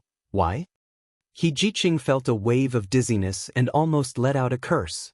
I'm not worthy of my cousin? Ha, who do you think you are? What right do you have to say such things? Xiao Xin replied, it's not about who I am or who you are. What matters is Mr. Xie's own judgment. What do you think he would say about your actions today? He Jiqing seethed with anger and embarrassment. Which esteemed family is without blemish and can pass judgment on others? If fifth Madame Xiao believes that she's naive, what's wrong with me employing a little trick? I had no other choice. I admit I intended to use Miss Xiao, but I never intended to harm her. Xiao Xian was so infuriated that she burst into laughter. Miss He, you have exploited Tao Tao. A lady, who was a guest, ended up falling into the water, a highly embarrassing situation. What did you do to her? Moreover, Tao Tao is not adept at swimming, and you cannot guarantee that you could save her in time. What if she got injured as a result? Have you ever considered that? No, you haven't. You have used and sacrificed others for your own selfish interests, and you have the audacity to justify it. How shameless can you be? I don't know if esteemed families can maintain their purity, and you don't need to inform me about it. However, this is the first time I have encountered someone so self-centered and heartless, willing to use another person's life for personal gain. How dare you claim that you are worthy of eldest young Master Xie? I think you should give up as soon as possible. Eldest young Master Xie is not someone bound by conventions. He doesn't have any affection for you. Even if you resort to tricks, unless you're confident that you can deceive him, he will never marry you. So, do you have the confidence to deceive him? Xiao Xian's blunt words shocked He Jiqing. A dull ache throbbed in her chest, leaving her too disheartened to utter a word in response. Xiao Xian's words had struck a chord. This is my affair. It has nothing to do with you. You are obstructing my path to be with eldest cousin. Could it be that you have feelings for him? I advise you to give up immediately. At least I still have some hope, but you aren't even worthy of that. He Jiqing was so infuriated by Xiao Xian's words that she couldn't control herself any longer. Xiao Xian didn't respond with the same intensity as she had anticipated. Instead, she regarded He Jiqing with sympathy and said, why must you say such outrageous things? It doesn't change anything. Why force something that doesn't belong to you? This isn't a courtship, it's a lack of self-respect. He Jiqing quivered with anger. What do you know? You know nothing. Giving Xiao Xian a fierce glare, she stormed off. Xiao Xian's eyes flickered. She couldn't be sure if He Jiqing had truly hurt her or not, but she had given her a deadline of 3 days. He Jiqing pretending to be deaf and mute wouldn't make a difference. If He Jiqing didn't leave the Xie family within 3 days, Xiao Xian would indeed inform Xie Jingrong. How could she not seek justice for Tao Tao, whom He Jiqing had tried to harm? Moreover, now that she was aware of He Jiqing's intentions, she couldn't simply stand by and watch her deceive Xie Jingrong. Xiao Xian turned around and headed back to find Tao Tao. Little did she know that after she and He Jiqing had departed, Xie Jingrong slowly emerged from behind the vine-covered rockery. His eyes flickered, his expression a mix of complexity. If you find any errors, ads pop up, ads redirect, broken links, non-standard content, etc., please let us know reports so we can fix it as soon as possible.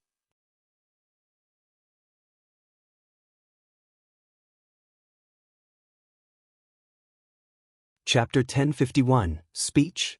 Xie Jingrong didn't intend to eavesdrop, but he happened to witness He Jiqing and Xiao Xian's conversation by the lake.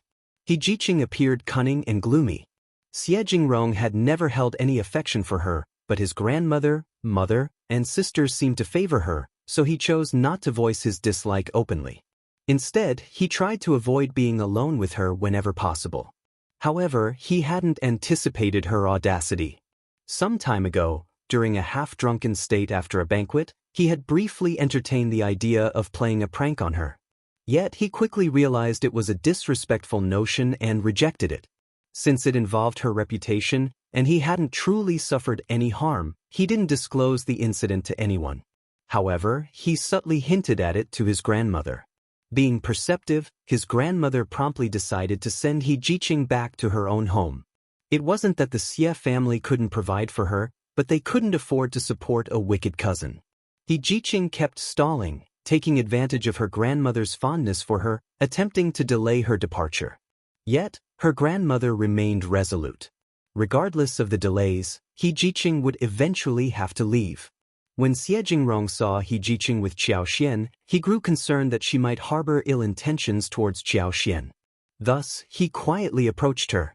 However, he never expected to overhear such words. A smile crept across Xie Jingrong's face. Even without his intervention, Qiao Xian had managed to unnerve He Jiqing. If it weren't for Qiao Xian, he might never have discovered He Jiqing's true nature, her despicableness and shamelessness. Disgust welled up within Xie Jingrong. The following day, Xie Jingrong sought his grandmother once more. Madame Yuezhing arranged for a car to be prepared, ready to send He Jiqing away the following day. Caught off guard, He Jiqing felt a sense of guilt, but she didn't dare to insist. With anger in her heart, she left the Xie family. She believed that Qiao Xian must have divulged something to Xie Jingrong, which fueled her resentment. When Qiao Xian found Tao Tao and Xiaoman returned, she felt relieved. After a while, servants from First Madame Xie's household invited them to dinner, and they all went together. They spent the entire morning watching the show and discussing the 8 trigrams, which gradually warmed up the atmosphere. Ms. Fong became less reserved and could respond with a smile now and then. After lunch, they listened to 2 more scenes.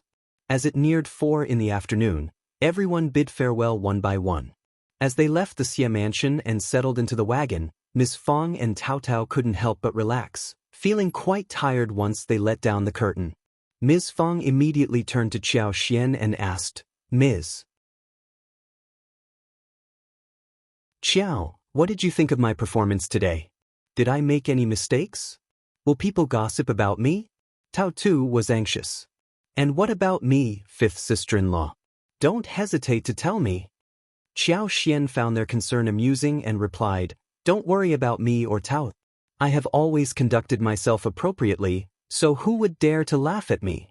Tao Tao, you did wonderfully as well. There's nothing to worry about.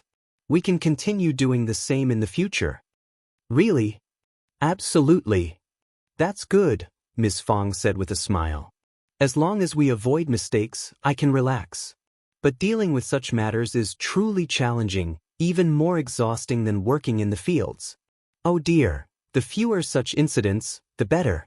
I can't handle them, honestly. If you find any errors, ads pop up, ads redirect, broken links, non-standard content, etc., please let us know reports so we can fix it as soon as possible."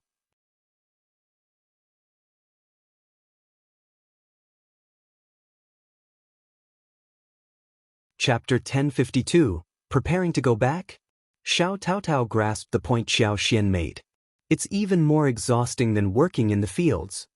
Working in the fields had never made her feel tired. Qiao Xian suppressed her laughter. "I'm not seeking friendship from anyone, so let's be open about getting to know each other. If someone has high standards and wants to make things difficult for us, we don't have to accommodate them. So, don't be nervous." Ms. Fong felt relieved and replied with a smile, "That's true." As they discussed the wealth of the Xie family, Ms. Fong couldn't help but sigh once again. She had never imagined that such a family could exist in this world. Tao couldn't help but envy them. No other family could compare to the Xie family. Despite their limited experience, they could sense that this was what a true aristocratic family was like. The following day, accompanied by Xiao Yunduan, they visited the Yuezhing family as guests and spent half a day in the city. Ms. Fong expressed her desire to go to Lingyuan Temple to burn incense and pray, so they all decided to go together. Ms. Fong was concerned about her family and felt it was best to return home as soon as possible. After all, there were only 2 girls at home, and while staying for 3 or 5 days was fine, it wouldn't be ideal to prolong their absence. Everyone agreed. After a few days in the provincial city, they had eaten their fill, bought what they needed, and indulged in some shopping. They were content and it was time to return. After Xiao Xian and Ms. Fong paid their respects at the temple, Xiao Yunduan took Xiao Xian to explore the back of the mountain. The lush green pines and bamboo covered the mountains, while the spring water cascaded over rocks. Birds chirped, and flowers swayed in the breeze. The 2 of them strolled, talking and laughing. Occasionally, Xiao Yunduan would wrap his arms around Xiao Xian, showering her with affectionate kisses, causing her cheeks to blush. As they descended the mountain, Xiao Xian happily held a large bouquet of flowers he had picked for her. It was a sight filled with vibrant colors and beauty. When Yang Xiaoni saw this, she envyingly asked for some to share, but Xiao Xian came up with an excuse to brush it off. Yuezheng Xiao could send word to Xiaoding village to inform them when the people who had gone south returned. Xiao Xian and Xiao Yunduan couldn't afford to wait here indefinitely. First Madam understood their limited time and expressed her wish for them to stay a few more days. After all, it was a rare opportunity for the family to be together in the future. She had already arranged many gifts for Xiao Xian to take back and urged her to rest at home once she returned to the capital. Xiao Xian nodded, smiling in agreement. Upon their return to the village, Ms. Yang came to visit them. Yang Xiaoni offered her one of the items she had purchased as a gift. Although Yang Xiaoni still owed Ms. Yang 3 liang, Ms. Yang refused to accept the money.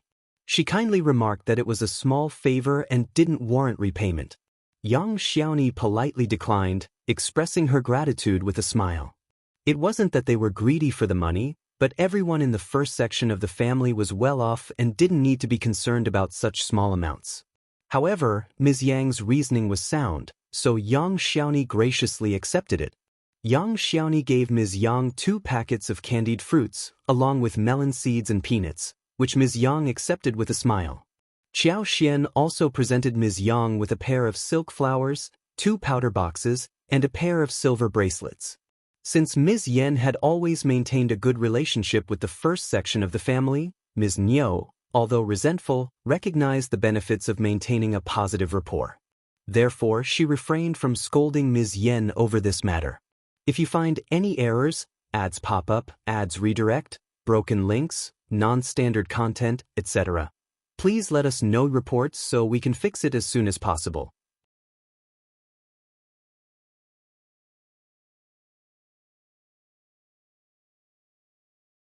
Chapter 1053, Marriage.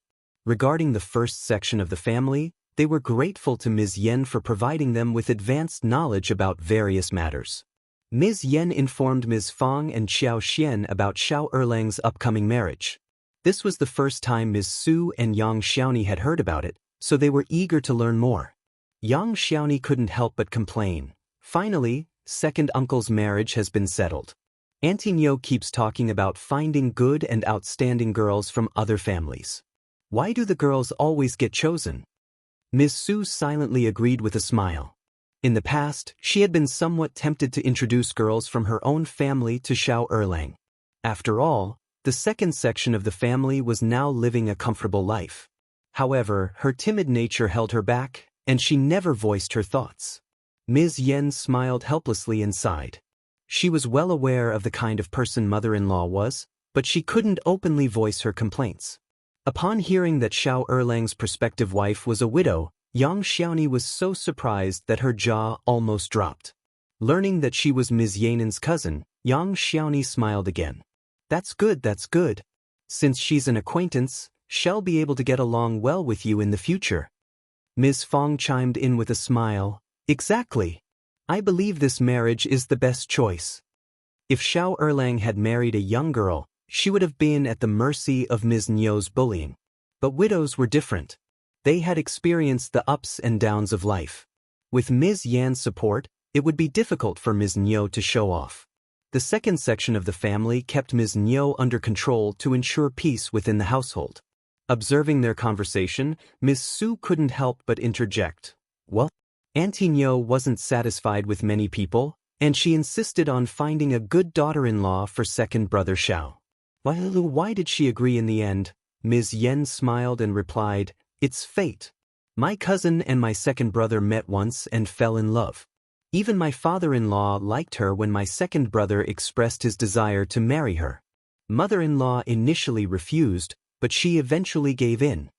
That was indeed true. Ms. Su decided to let go of her concerns and allowed Ms. Yan to handle everything as she pleased. In Ms. Zu's perspective, what did it matter if the prospective bride was a widow? Was she truly worth her worries and labor? Not fully understanding the meaning behind Ms. Yan's words, Ms. Su simply nodded with a smile. "I understand." As she counted the days, she realized that the wedding date was drawing near, with less than half a month remaining. Ms. Nyo had already distanced herself from the preparations. Since Ms. Yan had no prior experience with such matters, she felt a bit anxious and turned to Ms. Fong for assistance. She asked Ms. Fong to guide her and help her understand anything she found confusing. After a moment of contemplation, Ms. Fong agreed and advised, "Just keep it hidden from your mother-in-law and ensure she remains unaware." She had no desire to provoke her further. Ms. Yan readily agreed. It was only much later that Ms. Nyo discovered the extent of her daughter-in-law's assistance during Ms. Fang's wedding, which infuriated her to the point of falling ill. Ms. Fong was even more concerned about Tao Tao's family. That night, as she talked with Xiao Xian about Xiao Yunduan, she couldn't help but sigh. Ms. Fong was at a loss about what to do regarding Tao Tao's family. Now that her daughter had grown so capable, she appeared more intelligent and resourceful. Seeing her like this, Ms. Fong couldn't bear the thought of pairing her with a simple-minded country bumpkin who knew nothing. She felt that she would have treated Tao Tao unfairly. If you find any errors, ads pop up, ads redirect, broken links, non-standard content, etc., please let us know reports so we can fix it as soon as possible.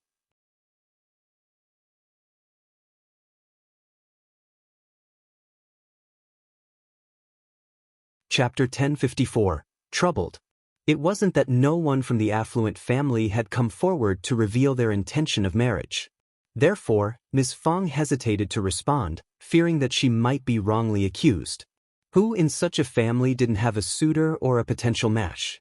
Although she could find a promising partner from an ordinary farming family, Ms. Fong still had reservations. While the family was respectable, there was a possibility that her daughter might not be pleased with her background when she attended high school in the future. Furthermore, if the man in question didn't have a stable job or didn't achieve success, her daughter would suffer as a result. What would be the point of marrying such a man? Given that most businessmen were often unscrupulous and driven by impure motives, Ms. Fong couldn't ascertain their true intentions and was apprehensive. As a result, Tao Tao's marriage became a quandary. When Ms. Fong voiced her concerns, Xiao Yunduan and Xiao Xian exchanged glances. It was indeed a significant issue. Being Tao Tao's only sister, her family showered her with love and naturally desired for her to have a prosperous and trouble-free life through a good marriage. However, her maiden family worried about her living under someone else's roof.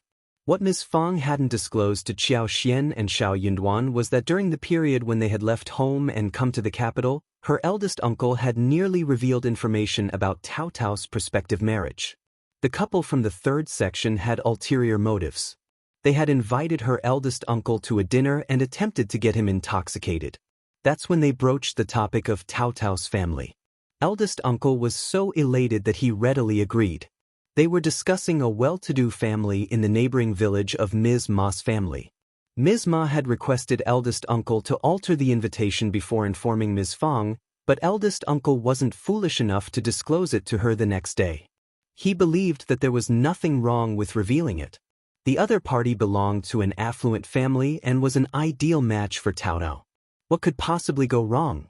Besides, how could his third sister-in-law and brother deceive their family? They had made the introduction, so there surely wouldn't be any issues. When eldest uncle informed Ms. Fong about the matter, he boasted about it, emphasizing how well third brother and third sister-in-law treated Tao Tao and how much they cared for her. Ms. Fang, who had always been skeptical of them, was startled by these words. She hurriedly went to the third branch to confront Ms. Ma, and they engaged in a heated argument, eventually causing Ms. Ma to back down. She had no right to interfere in her own daughter's affairs. Regarding what Ms. Ma was referring to, eldest uncle refused to acknowledge it. If Ms. Ma liked it so much, she should just arrange for her own daughter to marry into that family. Ms. Fang wasn't concerned about whether the family was rich or not. What she knew was that Ms. Ma had ulterior motives, and whatever she had promised couldn't be anything good. As long as she understood this, it was enough for her to make the right judgment. Eldest uncle was merely engaging in casual conversation, and there was no involvement of a matchmaker or an exchange of formal invitations. Ms. Fang made her stance clear, and that should have been the end of the matter. However, that wasn't the case.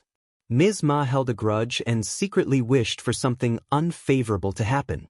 Yet she still went to discuss the marriage with the Sun family.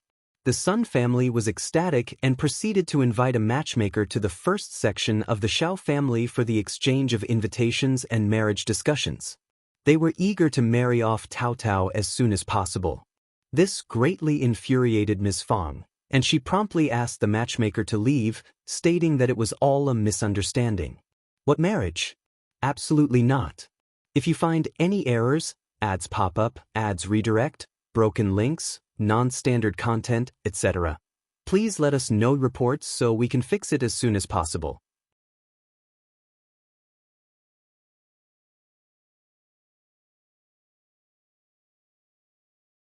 Chapter 1055. A Mistake. Suppressing her anger, Ms. Fang maintained a pleasant demeanor in front of the matchmaker. Tao Tao had to rely on the matchmaker to find a suitable match, so she couldn't afford to offend her. Who knew what the matchmaker might say otherwise? Initially, the matchmaker was perplexed about how the Sun family could arrange a marriage with the highly recommended Xiao family. They might even become relatives of an advanced scholar in the future. She had approached the situation with skepticism. Upon hearing Ms. Fang's words, the matchmaker breathed a sigh of relief and left without saying anything further. She wasn't foolish and could discern that Ms. Fang was suppressing her anger. The Sun family, truly, this was the first encounter between the matchmaker and the Sun family, so they were taken aback and somewhat enraged. They insisted that they had reached an agreement regarding the marriage, so how could the first section of the family renege on their word? The matchmaker remained unconvinced and couldn't help but inquire, did recommended Man Xiao's parents genuinely consent to this marriage? The wife of the Sun family retorted, it was recommended Man Xiao's third aunt-in-law who personally informed us that her elder brother agreed. Otherwise, we wouldn't have invited you. We can't back down now. Although our Sun family may not be as prestigious as theirs, we're not ones to be casually bullied or trifled with. The matchmaker understood everything. Being well acquainted with all the villages and familiar with the local customs, she couldn't help but chuckle. No wonder. You might not be aware, but the first section, second section, and third section of the Xiao family have always had a strained relationship, particularly the second section, who have engaged in many inappropriate actions and severed ties with the first section. I suspect the third section of the family isn't heeding your wishes. They might be attempting to deceive you. The daughter-in-law of the Sun family grew displeased upon hearing this. But they're biological brothers. How can you say such things? Isn't what this brother-in-law's daughter-in-law said the truth?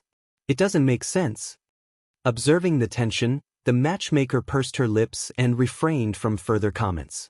As expected, Mrs. Sun was determined to go to Shouting Village and confront eldest uncle and Ms. Fang. She even rallied some members of the Sun family to accompany her. Ms. Fang chose to ignore their actions. Instead, she sought the assistance of the land officer and the village elders to mediate the situation with Ms. Ma and uncover the whole truth. Ms. Fang insisted on waiting for Xiao Yunduan to return and make the final decision, as per Xiao Yunduan's wishes before his departure.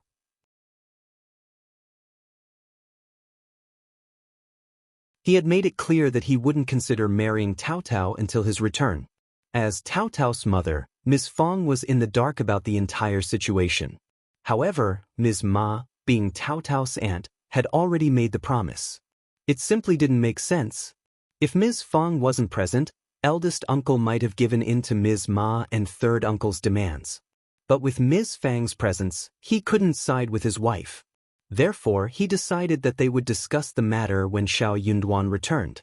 If Xiao Yunduan had no objections, then the marriage would proceed. However, soon enough, Ms. Fong discovered that epilepsy ran in the Sun family.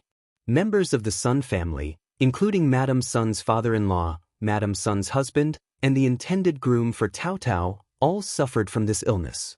When it flared up, they would convulse on the ground, foaming at the mouth and rolling their eyes. It was a frightening sight. If Tao Tao were to marry into the Sun family, there was a high probability that her son would also inherit this illness. Even if her son escaped it, her grandson would likely be affected. There was no known cure for this condition. Enraged by this revelation, Ms. Fong scolded eldest uncle and dragged him to the third branch, where she slapped Ms. Ma twice. The following day, she arranged for the village representatives to confront Ms. Ma at the Sun family and bring the truth to light. The wedding arrangements were no longer going to proceed.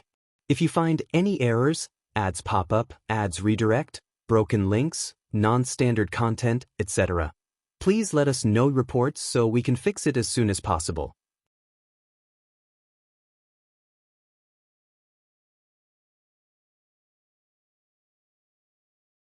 Chapter 1056, Stone on the Feet.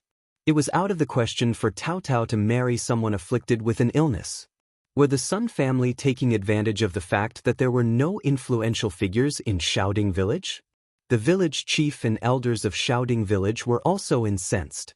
They reprimanded third uncle Xiao and Madame Ma for their disrespect. Tao Tao was the sister of high scholar Xiao, and she might even be the sister of an advanced scholar Xiao. How could she be married off to such a person? This was a direct insult to her fifth brother. As Tao Tao's biological sister, what kind of esteemed family could she be married into? The Sun family was undoubtedly in the wrong.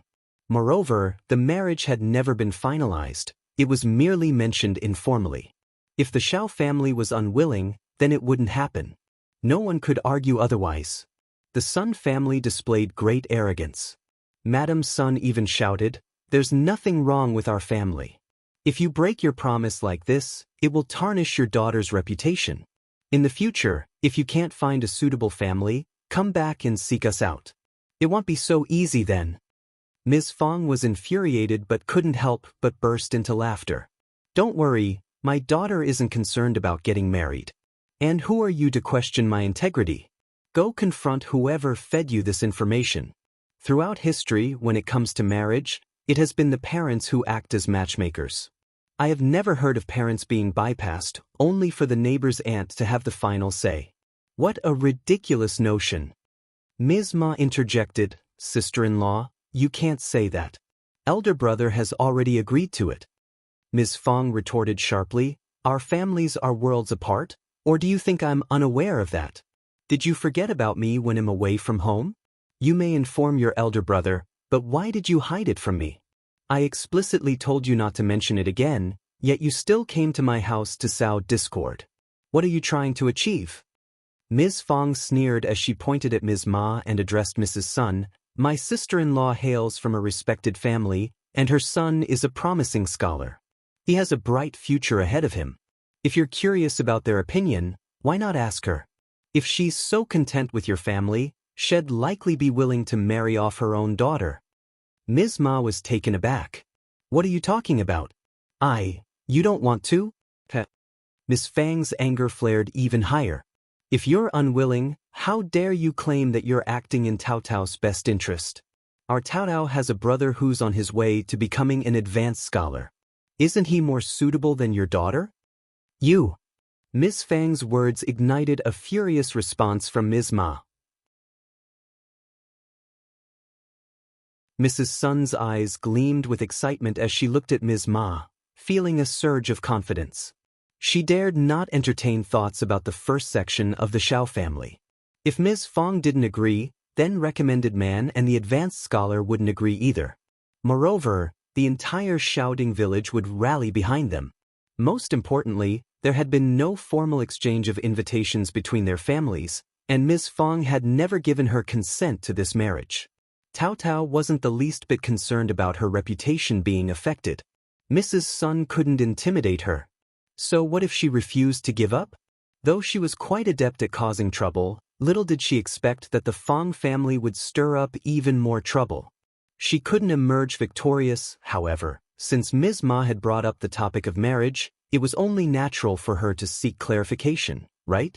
Ms. Fong sneered, no longer invested in this matter, and firmly instructed eldest uncle to refrain from interfering. He wasn't allowed to mention anything about Tao Tao's marriage ever again. Eldest uncle didn't utter a word, but he couldn't shake off his lingering annoyance. He wasn't foolish, yet he didn't want to view his second and third brothers in an overly negative light. Somehow, he still held onto the belief that they weren't entirely to blame. If you find any errors, ads pop up, ads redirect, broken links, non-standard content, etc., please let us know reports so we can fix it as soon as possible.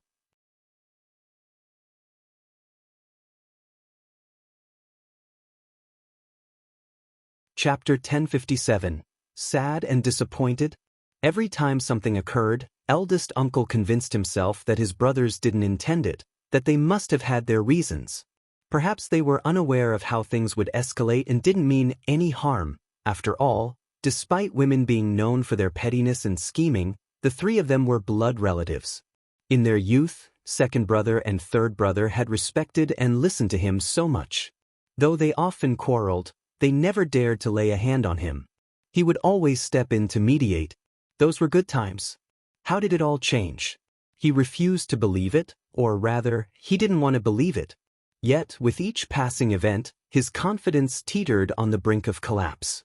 He relied on his own convictions and support, but his two brothers repeatedly undermined him. He could no longer contain his emotions. As much as he wished to trust them, he had no choice but to surrender to the truth. The harsh reality hit him the hardest. He wanted to avoid it, but it was impossible. This matter involved his children. How could he evade it? Eldest uncle was overcome with disappointment and anguish, rendering him unusually quiet. Misinterpreting his silence as guilt, Ms. Fong, infuriated, paid no attention to him. She desired nothing more than his silence. Only when he promised not to interfere in the family affairs concerning the children did Ms. Fong find some solace. Ms. Sun proved to be clingy indeed.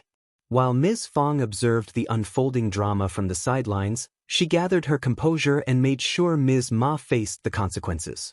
Ms. Ma was filled with anger, regret, and fear. How could she not be frightened? Tao Tao had Xiao Yunduan to protect her, so her reputation was of little concern. However, it was different for her daughter, Xiao Xiaoji. She had attempted to use Xiao Lulang to intimidate the Sun family's wife, but how could a mere student like Xiao Lulang possibly intimidate the wife of the Sun family? In a state of desperation, Ms. Ma contemplated following Ms. Fang's lead and seeking assistance, only to be scolded by the land officer and the village elders. The land officer, elders, and others were not present to resolve trivial matters for everyone. Interfering in such affairs would only burden them with endless trivialities in the future. They would be utterly exhausted. Troubles should be resolved individually. Ms. Ma grew infuriated and decided to approach the first section of the family for a discussion. This action provoked a hot-tempered female elder, who sneered and retorted, "What can you say? Who in this village can compare to the recommended man's family?" If you want to be considered on par with them, start by donating 400 acres of family land to the clan and contributing a few hundred taels of silver to the village school. Only then, when you come seeking help again, we might consider assisting you. Don't be deluded. The recommended man's family has made tremendous contributions to our village. Even if he is not present, how can the village turn a blind eye when his mother requests assistance? Her words struck a chord in Ms. Ma's heart. However, how could she produce 400 acres of family farmland and a few hundred taels of silver? She didn't possess such resources, and even if she did, parting with them would be unbearable. When Xiao Yunduan undertook such actions, she secretly ridiculed him, but now she felt the sting of her own hypocrisy. Left with no choice, Ms. Ma reluctantly compensated Mrs. Sun with 30 liang and left the matter unresolved. She felt immense remorse for the money spent and, along with third uncle, approached eldest uncle in private to express their grievances, hoping he would make amends. If you find any errors, ads pop up, ads redirect, broken links, non-standard content, etc., please let us know reports so we can fix it as soon as possible.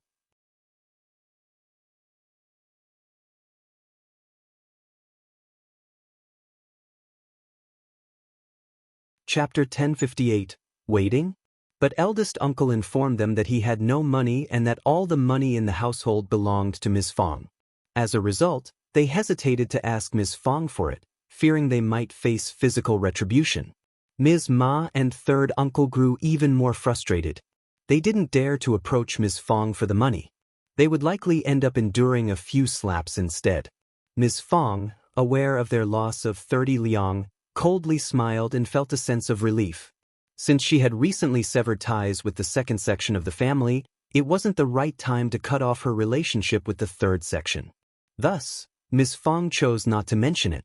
In short, the third section had brought trouble upon themselves, and they were the ones suffering the consequences. Ms. Fong didn't want Xiao Yunduan to be bothered by this issue, so she refrained from informing him or Qiao Xian about it, nor did she allow her family to mention it. Nevertheless, she took Tao Tao's family matter seriously. Xiao Yunduan had become an official with a promising future. With Qi being absent, many people had their eyes on Tao Tao. It was needless to say that the second section of the family was no longer suitable. The third section had learned their lesson and no longer entertained the idea. However, Ms. Fong worried about the possibility of someone intentionally luring Tao Tao. Tao Tao was an innocent girl who had never experienced the world, so there was concern about her being seduced. That was Ms. Fang's primary worry. After expressing her thoughts, Ms. Fong let out a sigh. Think it over and decide for me. What should we do about Tao Tao? It would be wonderful if we could settle this before you come to the capital. Hearing these words, Xiao Yunduan and Qiao Xian exchanged glances and smiled helplessly. Marriage wasn't something that could be resolved so easily, especially when it involved Tao Tao. Being the only girl in the family, Xiao Yunduan couldn't afford to be careless. Even if Tao Tao married a man of questionable character and had her family's support, it would ultimately bring her pain and suffering. After Ms. Fong departed, Qiao Xian gazed at Xiao Yunduan with a smile. This is quite a challenging situation, isn't it? Xiao Yunduan nodded and pulled her into his embrace. You always have brilliant ideas. Why don't you share your thoughts with me? Qiao Xian pondered for a moment. I believe there is no one in the surrounding villages, including the county city, who is truly deserving of Tao Tao. Xiao Yunduan. He didn't know whether to laugh or sigh, but upon careful consideration, Qiao Xian's observations seemed to hold some truth. Darling, don't forget. Qiao Xian swatted away his playful hands. Tao Tao has a substantial amount of personal wealth, at least 1,000 taels, right? When she gets married, her family will provide a generous dowry, and we will contribute significantly as well. So, who else in the countryside can measure up to her? Qiao Xian continued, furthermore, look at how skilled Tao Tao has become. She knows everything, especially when it comes to making lipstick. She has mastered the entire process. I only shared with her the ratio of beeswax and flower juice. Even after she marries, she should remain in control of this matter. However, she needs to be cautious about the family she marries into. What concerns me the most is whether her husband's family might attempt to secretly learn the process when they see the money involved, or even exploit it to harm Tao Tao. But if we forbid her from intervening in this matter because she's married, won't she feel miserable? Qiao Xian's decision to pass down the entire process to Tao Tao stemmed from her lack of trust in Ms. Su. Ms. Su and Yang Xiaoni were sisters-in-law, and if Yang Xiaoni were the one to inherit the knowledge, Ms. Su would become the sister-in-law. How could she accept that? Conflicts within the family were bound to arise. If you find any errors, ads pop up, ads redirect, broken links, non-standard content, etc., please let us know reports so we can fix it as soon as possible.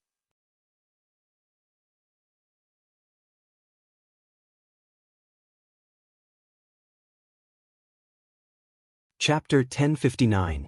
Into Mountains? However, Ms. Su was different from Yang Xiaoni. Yang Xiaoni was stubborn and would listen to Qiao Xian, but not Ms. Su. After all, they were aware of the profitability of the lipstick business, even if they didn't have complete knowledge. If Ms. Su were to discover it, she might secretly inform her own family. Qiao Xian couldn't take such a risk. The two sisters-in-law decided not to disclose the information to anyone but Tao Tao. Moreover, Tao Tao was more intelligent than both of them, so she quickly grasped the concepts and performed exceptionally well. Most importantly, Tao Tao had a genuine passion for learning it herself. When Qiao Xian mentioned her plans to teach Tao Tao, the girl was thrilled to the point of almost jumping up. She couldn't sleep the entire night due to her excitement. Once she began learning, she displayed immense energy and meticulousness.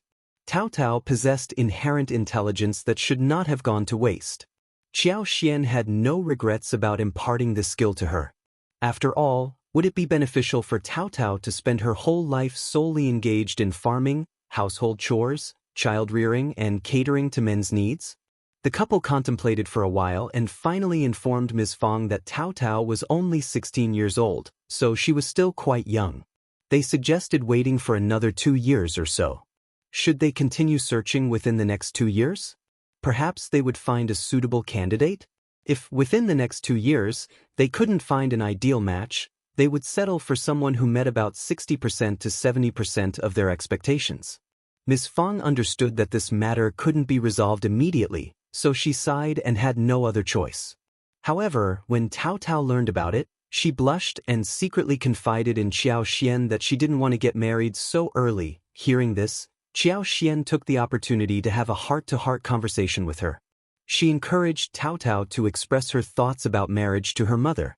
Regardless of the family in question, it was crucial for Tao Tao to genuinely like the potential match. She could also explore more frequently. With business in the province, she could visit and see if there was anything she could gain from it.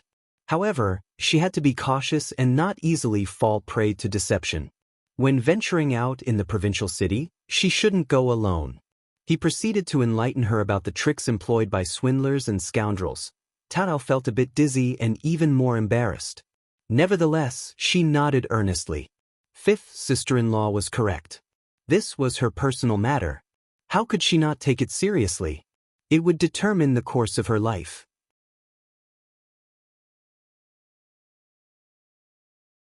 Even though Qi was not present, Qiao Xian couldn't resist the urge to venture into the mountains. However, she felt too bashful to bring it up. Observing this, Xiao Yunduan inwardly chuckled. He intended to take her on a mountain hike, stating that it would be a way for her to relax. Qiao Xian was thrilled.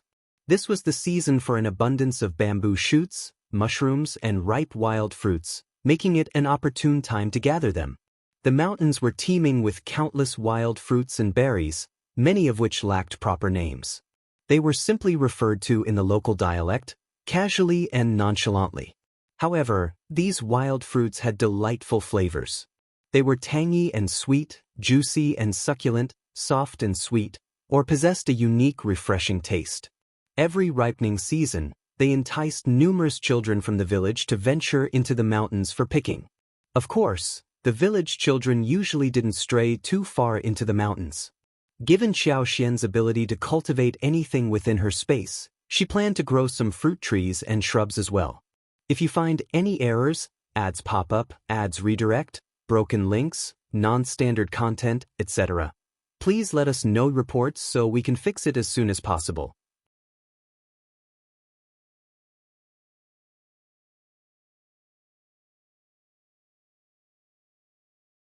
Chapter 1060 Things? It would be incredibly convenient to have access to these fruits whenever she desired. Additionally, there were an array of fresh and sweet raspberries, and marchberries.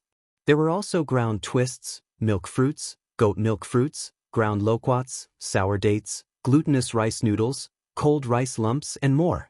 Despite their unassuming appearance, being wild and hailing from the mountainous areas, they were often overlooked, yet their taste was truly delightful. Since she had the ability to cultivate within her space, why not take advantage of it? In the future, she could enjoy these fruits at any time and even bring them along. Just the thought of it filled her with joy. Xiao Xian pondered which excuse she should employ to venture into the mountains when Xiao Yunduan brought it up. Although it was merely a hike, she would have the final say on the route once they entered the mountains. However, Xiao Yunduan was no longer the same person he once was, so Miss Fang disagreed with his proposal. Nevertheless, witnessing Xiao Yunduan's excitement, she realized how precious his return was. She didn't know when he would have the opportunity to return again, so she couldn't bear to turn him down. Thus, she instructed Xiao Dalong, Xiao Sanlang, Yang Xiaoni, Tao Tao, and others to accompany him and not venture too deep into the mountains or stay there for too long. Afterward, she hurriedly made her way back. She even contemplated enlisting a few young men from the village to accompany them. Xiao Xian sighed inwardly. Xiao Yunduan found himself caught between laughter and tears. "Mom, you don't have to do this. I'm not that clueless. I grew up in the village and have been to the mountains countless times." "You're exaggerating."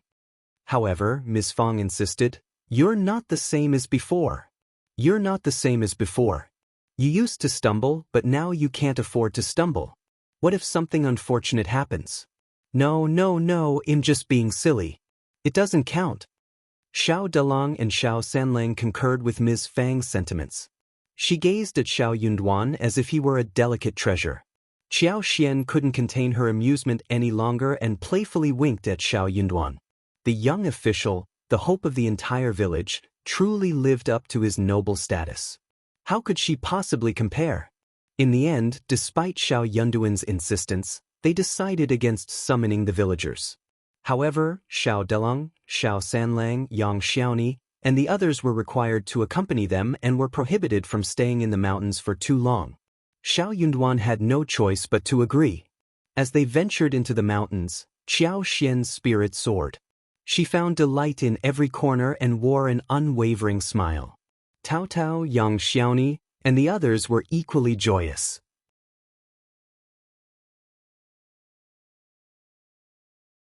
"It's been so long since I last came here. I've missed it dearly." "You're absolutely right. It's a shame Chi isn't here. When Chi returns, fifth brother and fifth sister-in-law, you must come again with us." Laughter and conversation filled the air. They gathered wild bamboo shoots and collected an abundance of mushrooms. They also plucked ripe wild fruits and berries, savoring their flavors. Although they refrained from hunting wild animals, they found their experience to be immensely fulfilling. Xiao Xian snapped off branches of wild fruits and berries, placing them into her space. She had acquired everything she desired. Upon returning home, she planned to allocate time to neatly plant each item. The prospect left her feeling immensely satisfied. During this season, wild mushrooms were not particularly abundant, but there was an abundance of bamboo shoots in various sizes. Once blanched, the bamboo shoots would be shredded or cut into finger-length segments. Stir-fried with preserved vegetables and cured meat, they made for a truly exquisite delicacy. If you find any errors, ads pop up, ads redirect, broken links, non-standard content, etc., please let us know reports so we can fix it as soon as possible.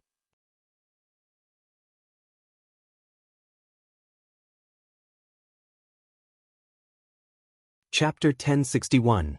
That's my feeling. The chestnut bamboo shoots were delicately sliced and used to make a refreshing soup, boasting a delightful sweetness. As for the other dishes, they were sliced and soaked in clear water overnight, ready to be stir-fried with chili peppers and meat slices. These dishes were truly unparalleled. Xiao Dalong, being an upright man, remembered his mother's instructions. Sensing that it was almost time, he urged everyone to head home. However, Xiao Xian, Xiao Yunduan, and the others were not ready to leave. Since Yang Xiaoni and the rest rarely ventured into the mountains, they had become engrossed in gathering plants and were determined to fill their sacks and baskets. Occasionally, they startled pheasants and wild rabbits that were foraging in the grass and woods. Helplessly, they watched as the pheasants took flight, flapping their wings, and the wild rabbits swiftly vanished from sight. Sighs of regret filled the air. They finally understood why others envied them when they returned with a bountiful catch of wild animals. Such was the current sentiment. Helpless yearning welled up within them, but they couldn't attain what they desired. It was simply an insatiable craving, of course. Xiao Xian felt this most profoundly. After all, others were limited in the number of pheasants and wild rabbits they encountered. Unlike her, she had witnessed countless. There were not only pheasants and wild rabbits, but also hares, wild sheep, wild boars, and more. In the past, with Qi by her side, she could easily secure a successful hunt if she led the way. Once they had enjoyed themselves and amassed a fruitful harvest, they made their way back to the village. Ms. Fong stood at the village entrance, eagerly awaiting their return. Upon seeing their joyous expressions, she held back her reproachful words. Never mind. She wouldn't dampen the mood this time, but she wouldn't allow it to happen again in the future. Xiao Yunduan, not wanting his mother to worry, took Xiao Xian to explore the nearby hills for 3 or 4 days. The two of them strolled hand in hand, undisturbed by anyone, enjoying their time amidst the lush green mountains. Each day, Xiao Xian would request her family to gather the ingredients, and if needed, Songshi would travel to the city to purchase them. Xiao Xian would then cook 2 of her finest dishes, and they would savor the flavors together. Sesame chicken, ginger-infused duck, pickled vegetables, conch broth, lion's head meatballs, braised pork, seafood soup, braised fish head, braised pig's trotters, and many more dishes made dinner a delightful anticipation for the family each day. In the blink of an eye, it was time for Xiao Erlang's wedding. Ms. Niu, being a playful character, had conveniently fallen ill 2 days prior, claiming she couldn't do anything and needed to stay in bed. Xiao Erlang knew that his mother had reservations about his marriage to Mei Qing, so he attempted to ask her to handle the matter for him. However, Ms. Niu scolded him, saying, "You have a wife now and you've forgotten about your mother. I showered you with love for nothing. Can't you see that I'm unwell and unable to move? Do you expect me to take care of it for you? Do you want me to exhaust myself to death? If you really want me to handle it, fine. Why don't we change the date? We can reschedule it. Once I'm better, we can manage it together." Xiao Erlang's expression darkened, and he fell silent. All right. Ms. Yan paid no mind to the situation. She had been in charge of most things from the beginning to the end. If there was something she didn't understand, she sought assistance from Ms. Fong. Seeing Ms. Fang's willingness to help, the villagers enthusiastically lent their support, ensuring everything went smoothly. Since Ms. Niu insisted on feigning illness, they let her be. As the bride and groom were soon to be married again, there was no need to be overly fussy about the arrangements. In fact, they didn't bother with any elaborate preparations at all. If you find any errors, ads pop up, ads redirect, broken links, non-standard content, etc., please let us know reports so we can fix it as soon as possible. You're tuning in to the Wandering Hero YouTube channel. Don't forget to subscribe and join us on this journey to catch the most captivating stories.